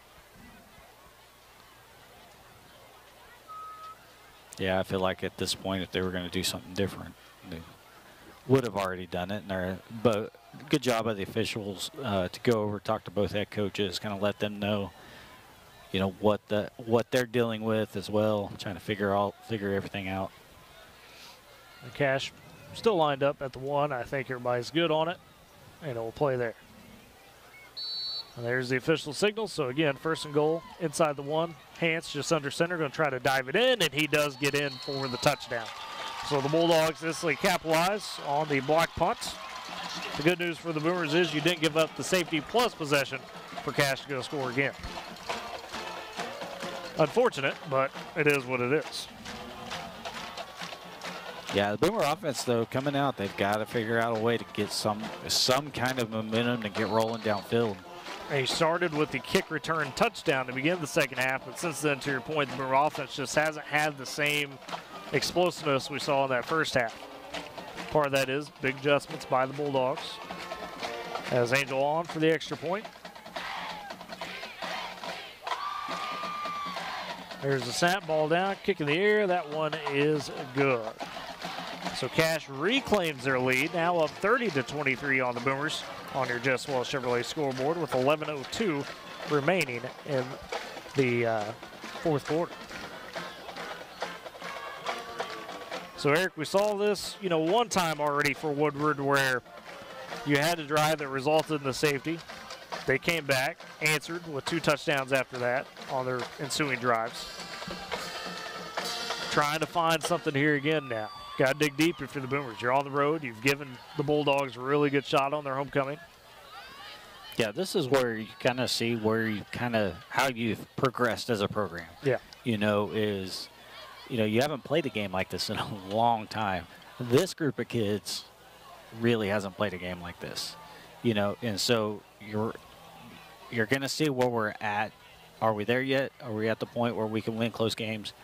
Sometimes whenever you're building a program, it's tough to win those close games. Sometimes it takes a year or two, and then all of a sudden you start winning those games, you know, but this is a great opportunity for the Boomers to figure out where they're at, figure out what they can work on, and move forward. But, you know, just the offense has got to figure out something here. We got plenty of time, you know, in this game for the offense to make a showing.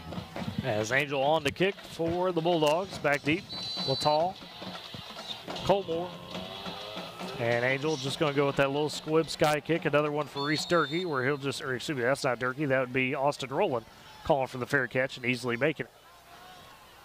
So that's the other good thing, is that Cash is saying, hey, we ain't even going to try to kick it deep on you, so we'll give you the field position to start.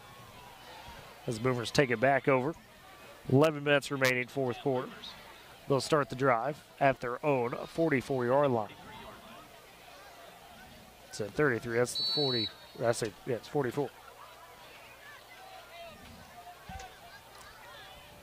So Douglas Fisher in the gun. Two receivers to the left, one to the right. Latal in the backfield. They'll hand it off to Latal. No, excuse me, the fake handoff. They give it to Moore. He gets around the edge on the catch and go. Stiff arm and trying to drag forward into Cash territory at the 42-yard line. Cole Moore's just having a fantastic game. Yeah, each game he has gotten better, done more and more things. You know, and you know, now he's going to be one of those guys that teams are going to have to look at trying to shut down, you know, moving forward. And this goes back to what we really have harped on throughout the seasons, the young guys. Yeah. You know, Colt's another young guy. Just a sophomore. You know, so. So 1st and 10 for the Boomers at the Cash 43. Douglas Fisher in the gun, one to the right, two to the left, to tight end as well. Goes in motion, it's rolling to the left side. Latal in the backfield. Bit of a high snap, a handoff to Latal this time, trying to get that edge. Cuts up the field, finds a hole to the 40, 35, gets a first down across the 32. And a good run by Cooper Latal. Just a nice one cut, Eric, and found the gap. Yeah, and in my head, I was thinking, well, he's doing too much. He's going to try to punch it outside, and then all of a sudden he made that little cut. And there wasn't a lot of room for him to make that cut. You know, it looked like that he was just going to try to take what he could get, and he was able to punch through there and pick up the first down. So 1st and 10 for Woodward at the Cash 31 now. Drive starting to move a little bit. As Douglas Fisher, 10 on the play clock, trying to get everybody lined up. Two receivers to the right, one to the left, as well as a tight end. Play clock down to 5. Douglas Fisher comes to the line, takes the snap. Again, hands off to Latal, trying to punch it upfield. Goes to the 30. A flag comes in late. Fortunately, this one might be a hold on the Boomers, as Latal got about 2. And it is looking like a hold. So that's one you hate to see. So you race 10 yards off the drive so far. So it's coming back. The Boomers up to 1st and long. Yeah, I think sophomore Adrian Cruz was the guy kind of blew him up at the line, and you know, as he was trying to recover, he just reached out and grabbed his jersey. So it moves the Boomers back to the 41-yard line, still in Cash territory, but 1st and 20. 9:30 remains of the ball game. Boomers trail 30-23, trying to answer back after the Cash touchdown. In the gun, Douglas Fisher, two receivers to the right, one to the left. Roland, the tight end, in motion. He stops.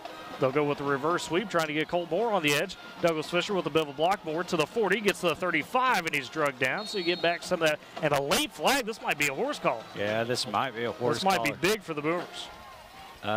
Ely, you're shaking your head down there. Did it look like that was a clean tackle? It just didn't look like a horse collar. I'm not sure. And that's what they're calling. Wow, that's exactly what they called. So he was like, I'm kind of surprised. We'll take a break. We'll take it. We'll take a break. So that was for sure good for the Boomers. You get a break on the penalty. Maybe a questionable horse collar. It was a gain of 6. Now we'll turn into a 15-yard penalty. Should be first down. I think that was one of those situations where, you know, the tackle was high and it looked like it was up there near the shoulder pads. And, you know, sometimes when you get that close, it's really hard to tell when a guy gets jerked down. You know, that's kind of the the thought process you have as an official of, well, they got jerked down like Right. that. It had to have been something like a horse collar. 1st and 10 for the Boomers now in the red zone at the Cache 20. Douglas Fisher in the gun. 2 to the left, 1 to the right. Handoff to Latal. Bit of a patient draw as he fights forward into the about 17-yard line. So gets about 3. Ball comes out late. They say he's down. So a 3-yard gain for Latal on 1st down. That was every time. I kind of like how Ryan's doing this, but every time he's trying to sell the quick pass. That's what you should do, right? Yeah, no, I mean, that's part of the small things of a quarterback mechanic. You know, and what that also does is everybody's like, okay, you're showing a quick pass, you're not actually passing it, and all of a sudden, boom, you make that pass. So 2nd and 7 for the Boomers at the 17-yard line in Cache territory. Douglas Fisher in the gun. 2 to the left, 1 to the right. Tight end rolling motions left side. Flanking on the left side is Latal. Douglas Fisher tries to quick roll, and he just gets dropped to the backfield. Luke Montgomery came from the blind side and was all over it. Yeah, unfortunately, he didn't get the time he needed. I actually looked like I kind of called it. It just didn't get the time. They had called more on a slant going across the middle of the field, and I think that's where they wanted to go with it. Unfortunately, like I said, Cash just blew it up. So called a loss of 9 on the sack. As it's now 3rd and 16 for the Boomers. Douglas Fisher in the gun by himself, trips to the left, 1 to the right. Big 3rd down here. Back to pass, pressure comes, floats it over the middle looking for Colt Moore. That's actually, Moore was going to the middle.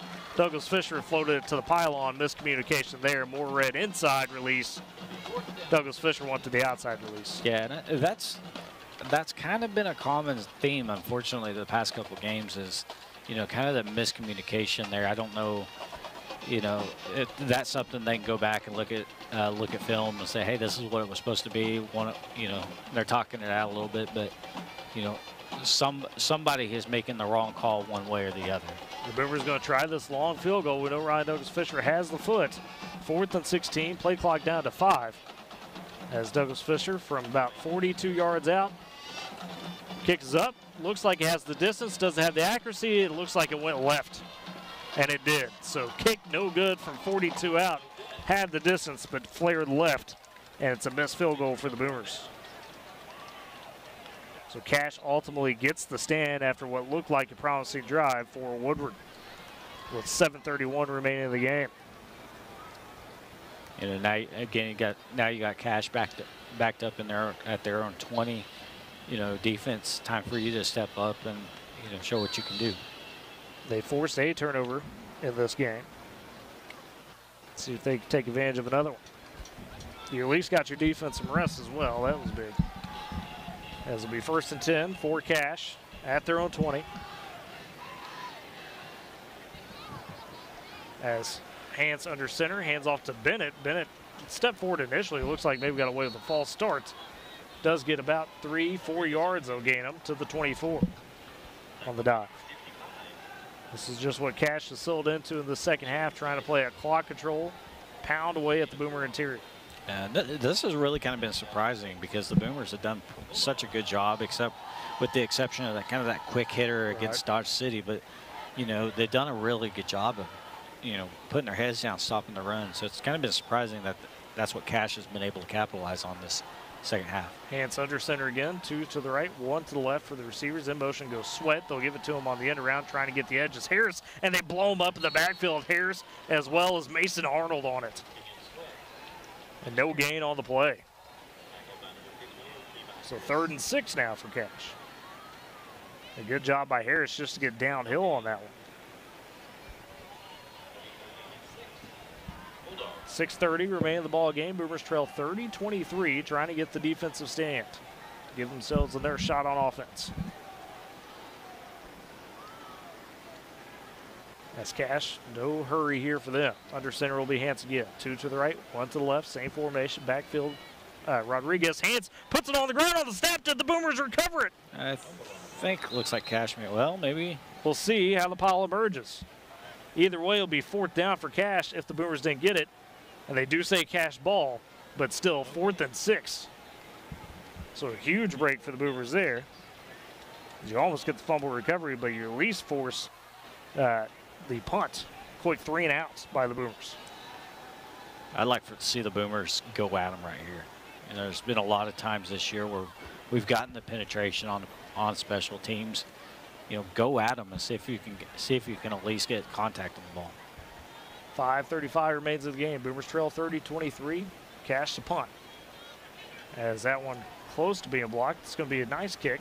Leveling to the 40, spins down to the 33, and rolls out of bounds. Cooper Littall not even want to touch it on the punt there from Thor Keschenbach. That's a name. Good job. Jeez. That's a name. You say Thor? Yeah. All right. We got the God of Thunder playing down here. So the Boomers take over. 5:23 remains in the game, as they'll have it at their own 33-yard line. All right, Ely, if you're the offensive coordinator, what do you do here? I think first play you drop a quick pass, a quick read, something to the side, just to get the offense rolling. What about you? Not bad for a guy that is used to playing the flex pass. That's true. Good advice. I would like to see some short passes. They did that well the past couple of weeks, and they haven't really done it a whole lot tonight. So 1st and 10 for the Boomers, 0-33. Sure enough, short pass, but Jake Graff wasn't looking.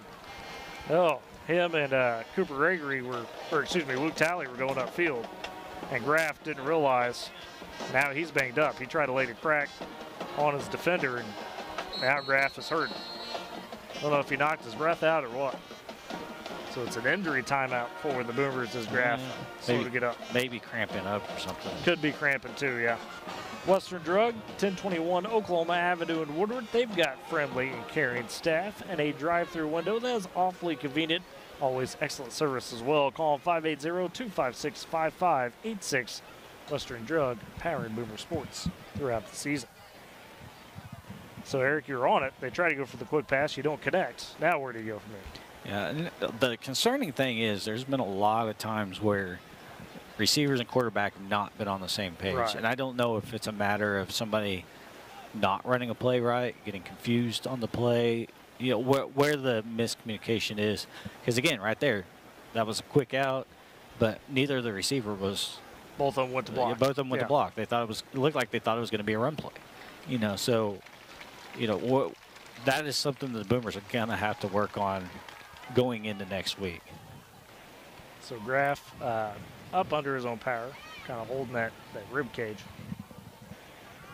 So walk off there.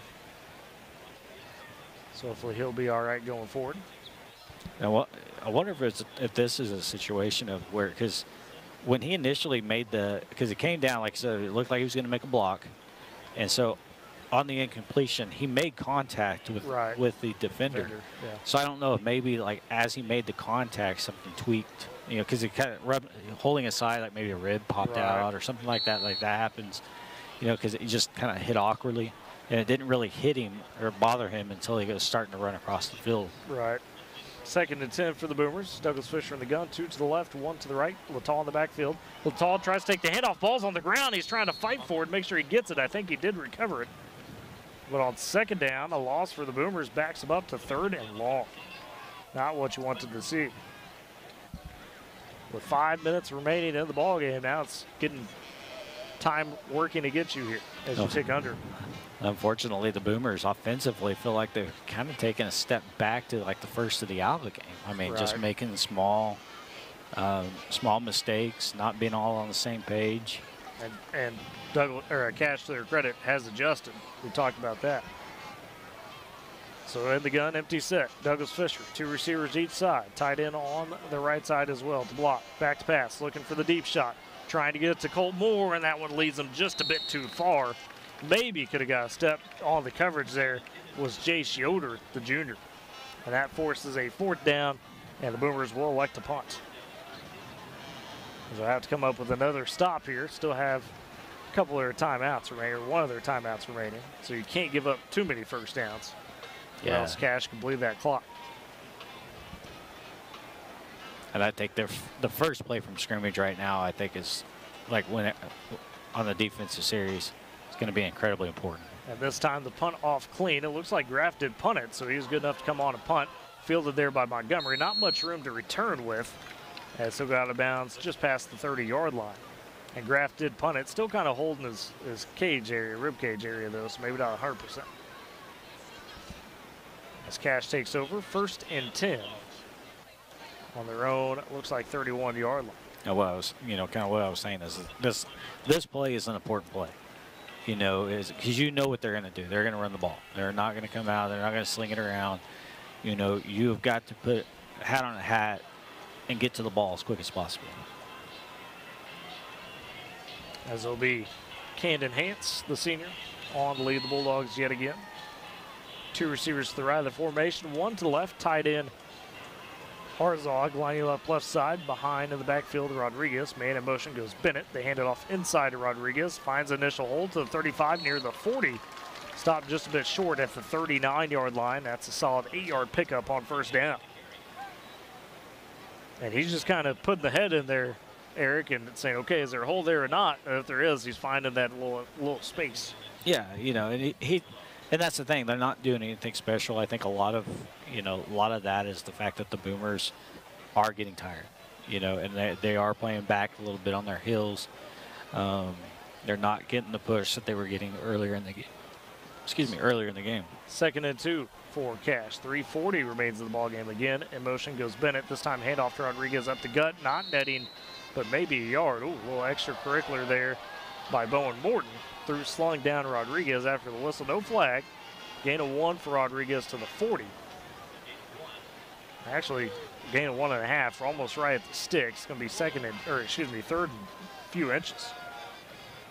Called a 2-yard run. Sets up 3rd and very short. Cash fans wanted a flag, a flag there. I didn't think it was egregious enough to really, because they hadn't really fully blown the play dead yet. So 3rd and very short for the Bulldogs. Hance under center. Almost a twitch. Now handoff inside. The Boomers stand up Rodriguez, but he gets the 2nd effort. I think maybe got the progress he did. Yeah, he's going to get Durkee the first on him, but Rodriguez kept the feet moving. Rodriguez looks like he's sneaky strong. He's not a big kid at all, but there's been several times where the Boomers have had hands on him, and he's kept moving forward, and that was one of those instances. He picked up a full yard and a half after, Reese was on his back.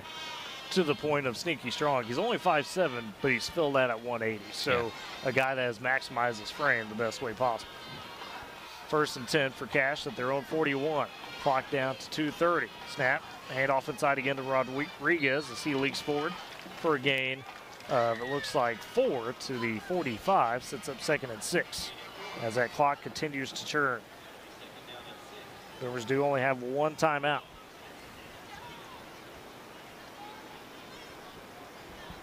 As the clock ticks to 2:10 now. And of course, Cash and no rush here could run off about another 20 seconds where they really need snap it. As Hance checking with his guys. 2 receivers to the right, 1 to the left. In the backfield, Rodriguez, man goes in motion. It's Bennett. They give it to him on the sweep. The Boomers trying to read it. Oh, a big crackback block on Mason Bourne. That's a flag on Cash. And that's huge because that's going to back up the Boomers and erase that gain. Mason Bourne paid for it. He popped back up. And that's a huge flag on Cash there. Wow. Yeah, they're going to get him for the unsportsmanlike for taunting there. He did the same thing what we saw Mason Arnold do earlier where he made the big hit, an incredible block.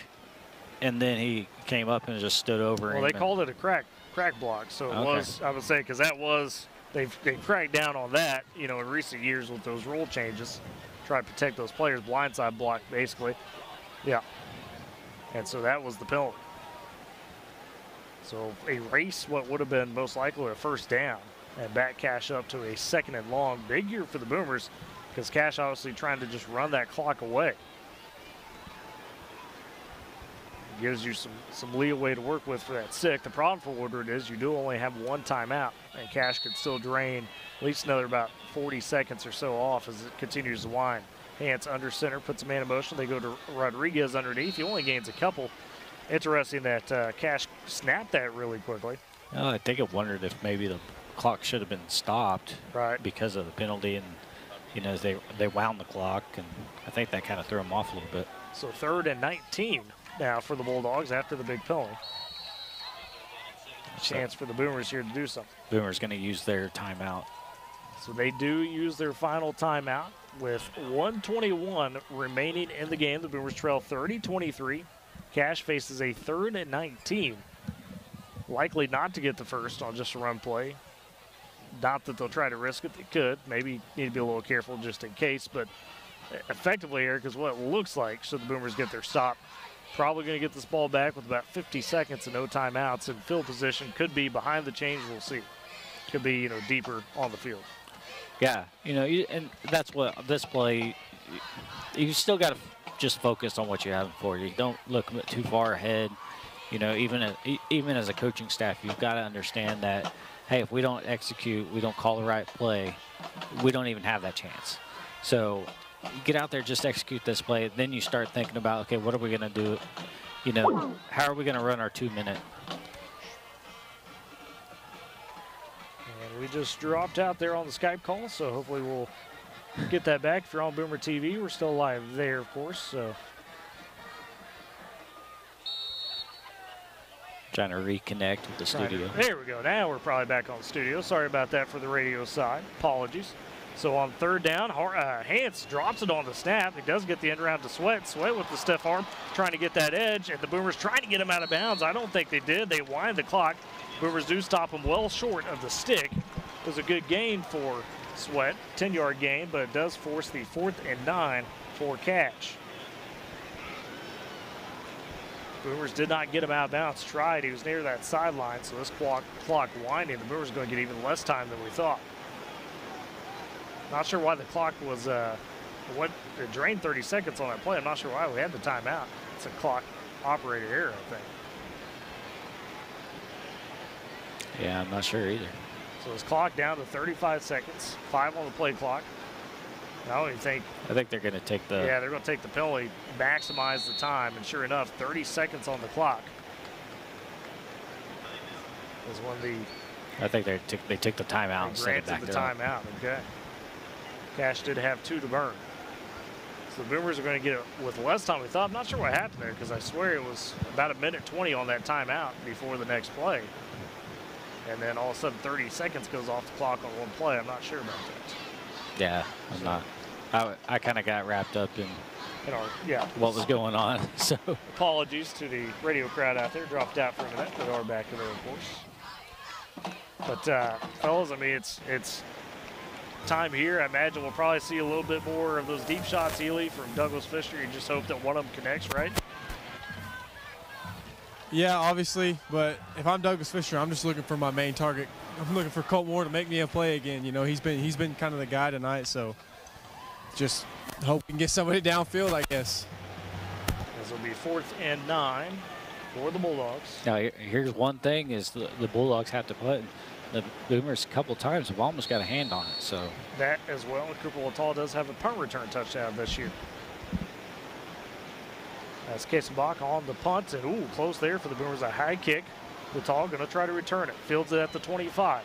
Try to cut it up to 30, getting close to the 35, but drop down. With 20 seconds remaining, the Boomers take over at their own 32. They're going to need to go quick and get a couple big shots. You don't have to get it all on one play, but you get maybe 2 at most if you're going to take a shot and not stop the clock. So we'll see how this goes.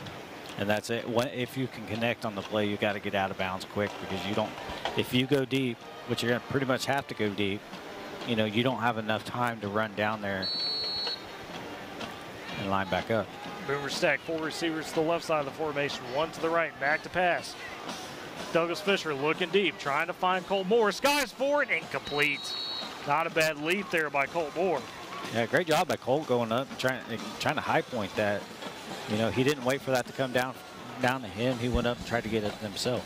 6 seconds off the clock, down to 14 remaining in the ball game. Boomers got to come up with a touchdown to give themselves a chance to tie or go for 2 to try to take the win.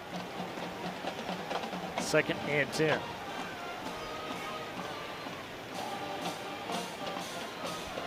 As Douglas Fisher in the gun by himself yet again. And the Boomers jump. Luke Graff got a little too excited trying to get out in his stance. So that's going to back you up 5. Not that the yards totally matter, Eric, but it is a hindrance at least.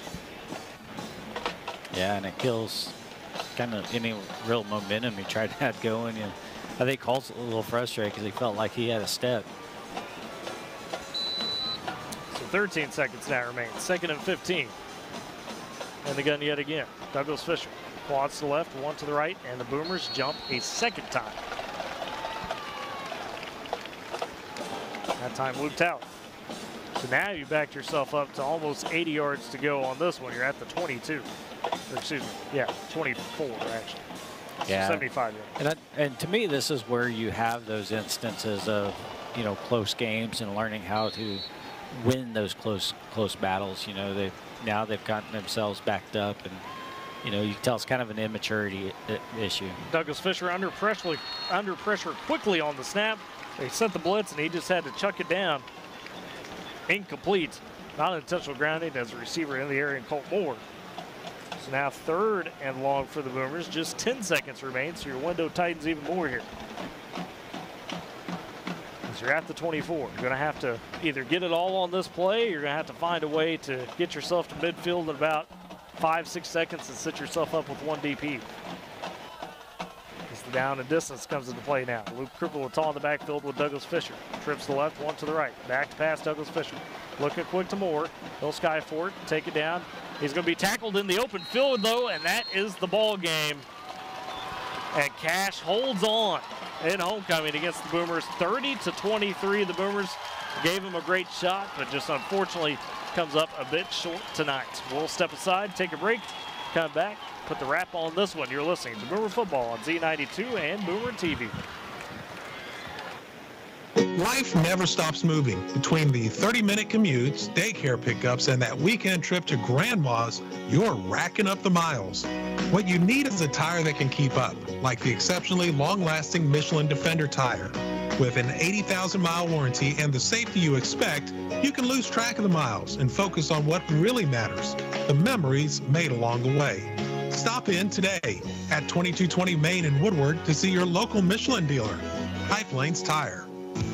Are you looking for a bank that understands your needs and works as hard as you do? Welcome to Bank of Western Oklahoma, proudly serving our area since 1908, offering free checking with no monthly fees and convenient mobile banking. Whether you're in Cordell, Elk City, Weatherford, Woodward, or any of our 6 locations, we're always nearby. Bank of Western Oklahoma, where the Western Oklahoma spirit is alive and well. Member FDIC, an equal housing lender. Feel safe and secure with Arlo Wireless Outdoor Camera, available at Pioneer. Arlo offers top-notch protection with crystal clear video quality, rain or shine. Monitor your home from anywhere with remote smartphone access. Whether you're at home or on the go, Arlo keeps you connected to what matters most. Trust Arlo and Pioneer to keep your home safe and secure. Visit GoPioneer.com to get your Arlo wireless cameras today. And back on Z92 Boomer TV in Cash as we've got a final of this one. The Bulldogs hold on for the 30-23 win over the Boomers. Eric Woodward began that second half with a big kick return for Colt Moore, but from there the offense couldn't quite keep it rolling, give up the lead. Cash gets the 2 touchdowns to ultimately seal the deal. I know it's tough to swallow right now for the Boomers, but you know, we talk about the progress made on the season. This team looks so different compared to what we saw against Guyman at the start of the season. Yeah, it really does. And again, that's what, you know, we've talked about over and over. We talked about it with Coach Gordon is we're seeing things every week that are improving. You know, and even this, you know, I talked about, you know, that they're at the end of the game. You know, when you get into a tight game, as a program that's rebuilding, you know, I always say it's learning how to win. Yeah. You know, and this is a team right now that, quite honestly, they don't know how to win. They know how to play hard, and they're going to fight the whole way through. They don't know how to win yet.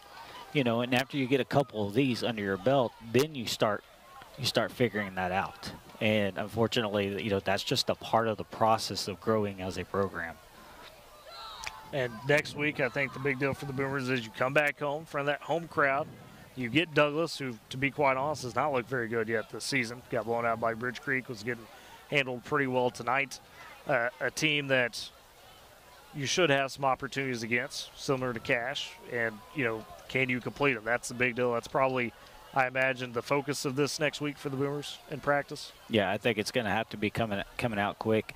They've got to figure out something to get more consistency on offense, because the times that, and the guys called it. Coach Gordon called it. The players called it. They got to run the ball better.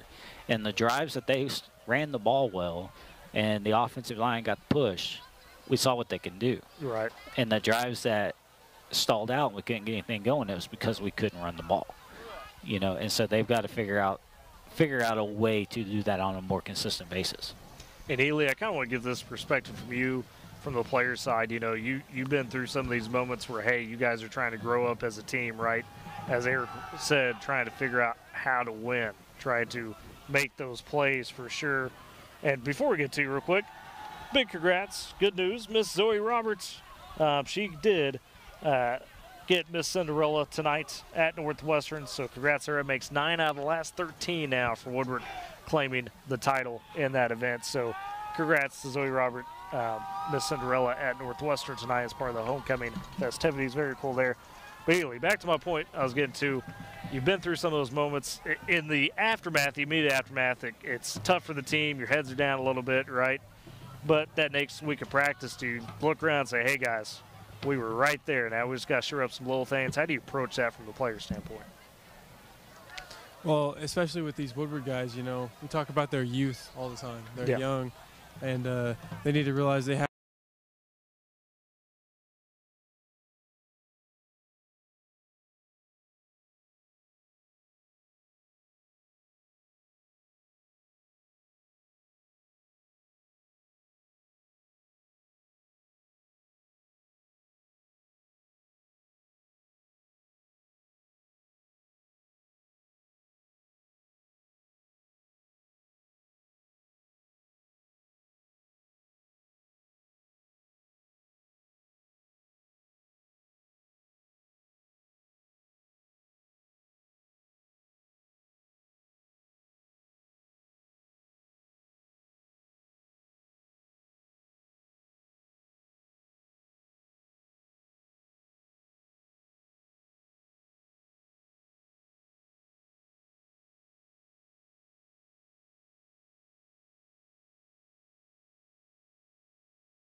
Miss Zoe Roberts, who won the Miss Cinderella tonight. She'll be in that as well, so come check that out for sure. With that said, folks, to remind you, of course, next week at home against Douglas as they welcome the Trojans into to town due to the Boomers, and that is the next time I say that coach's show as well Wednesday night. Get Coach Gordon, players and thoughts, and maybe catch up with softball. We'll see as their season came to a close this week. Get some final thoughts with them.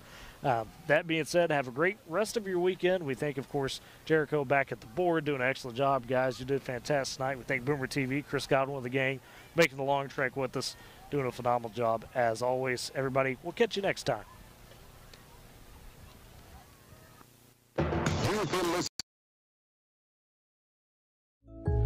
Who can solve this equation? Ooh! Me. Anyone else? Fine. Jake from State Farm. Again. Right. It's the personal price plan theorem. If you bundle your home and auto, that can equal an affordable price just for you. Bundling. Just another way to save with the personal price plan. Like a good neighbor. There's nothing like being from Western Oklahoma. It's family and community. It's spring storms and winter wheat. It's fall football and summer baseball. And there's one bank that really understands our area. Bank of Western Oklahoma. We've been locally owned from the beginning, and we still are. When you need a bank that understands your unique life, choose Bank of Western Oklahoma, the bank that works as hard as you do. Member FDIC, an equal housing lender.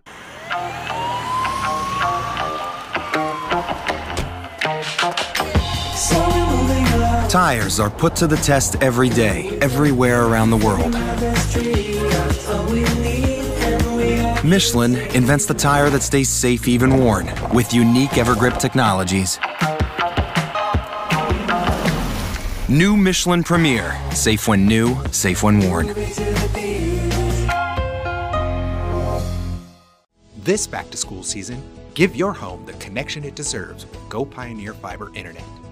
Experience the power of Wi-Fi 6 technology for smoother streaming, gaming, and learning. And with the Go Pioneer Smart Wi-Fi app, managing your home network is a breeze. Choose from multiple plans with symmetrical speeds for lightning-fast uploads and downloads. Get your family school-ready with Go Pioneer Fiber Internet. Sign up today at gopioneer.com. Tired of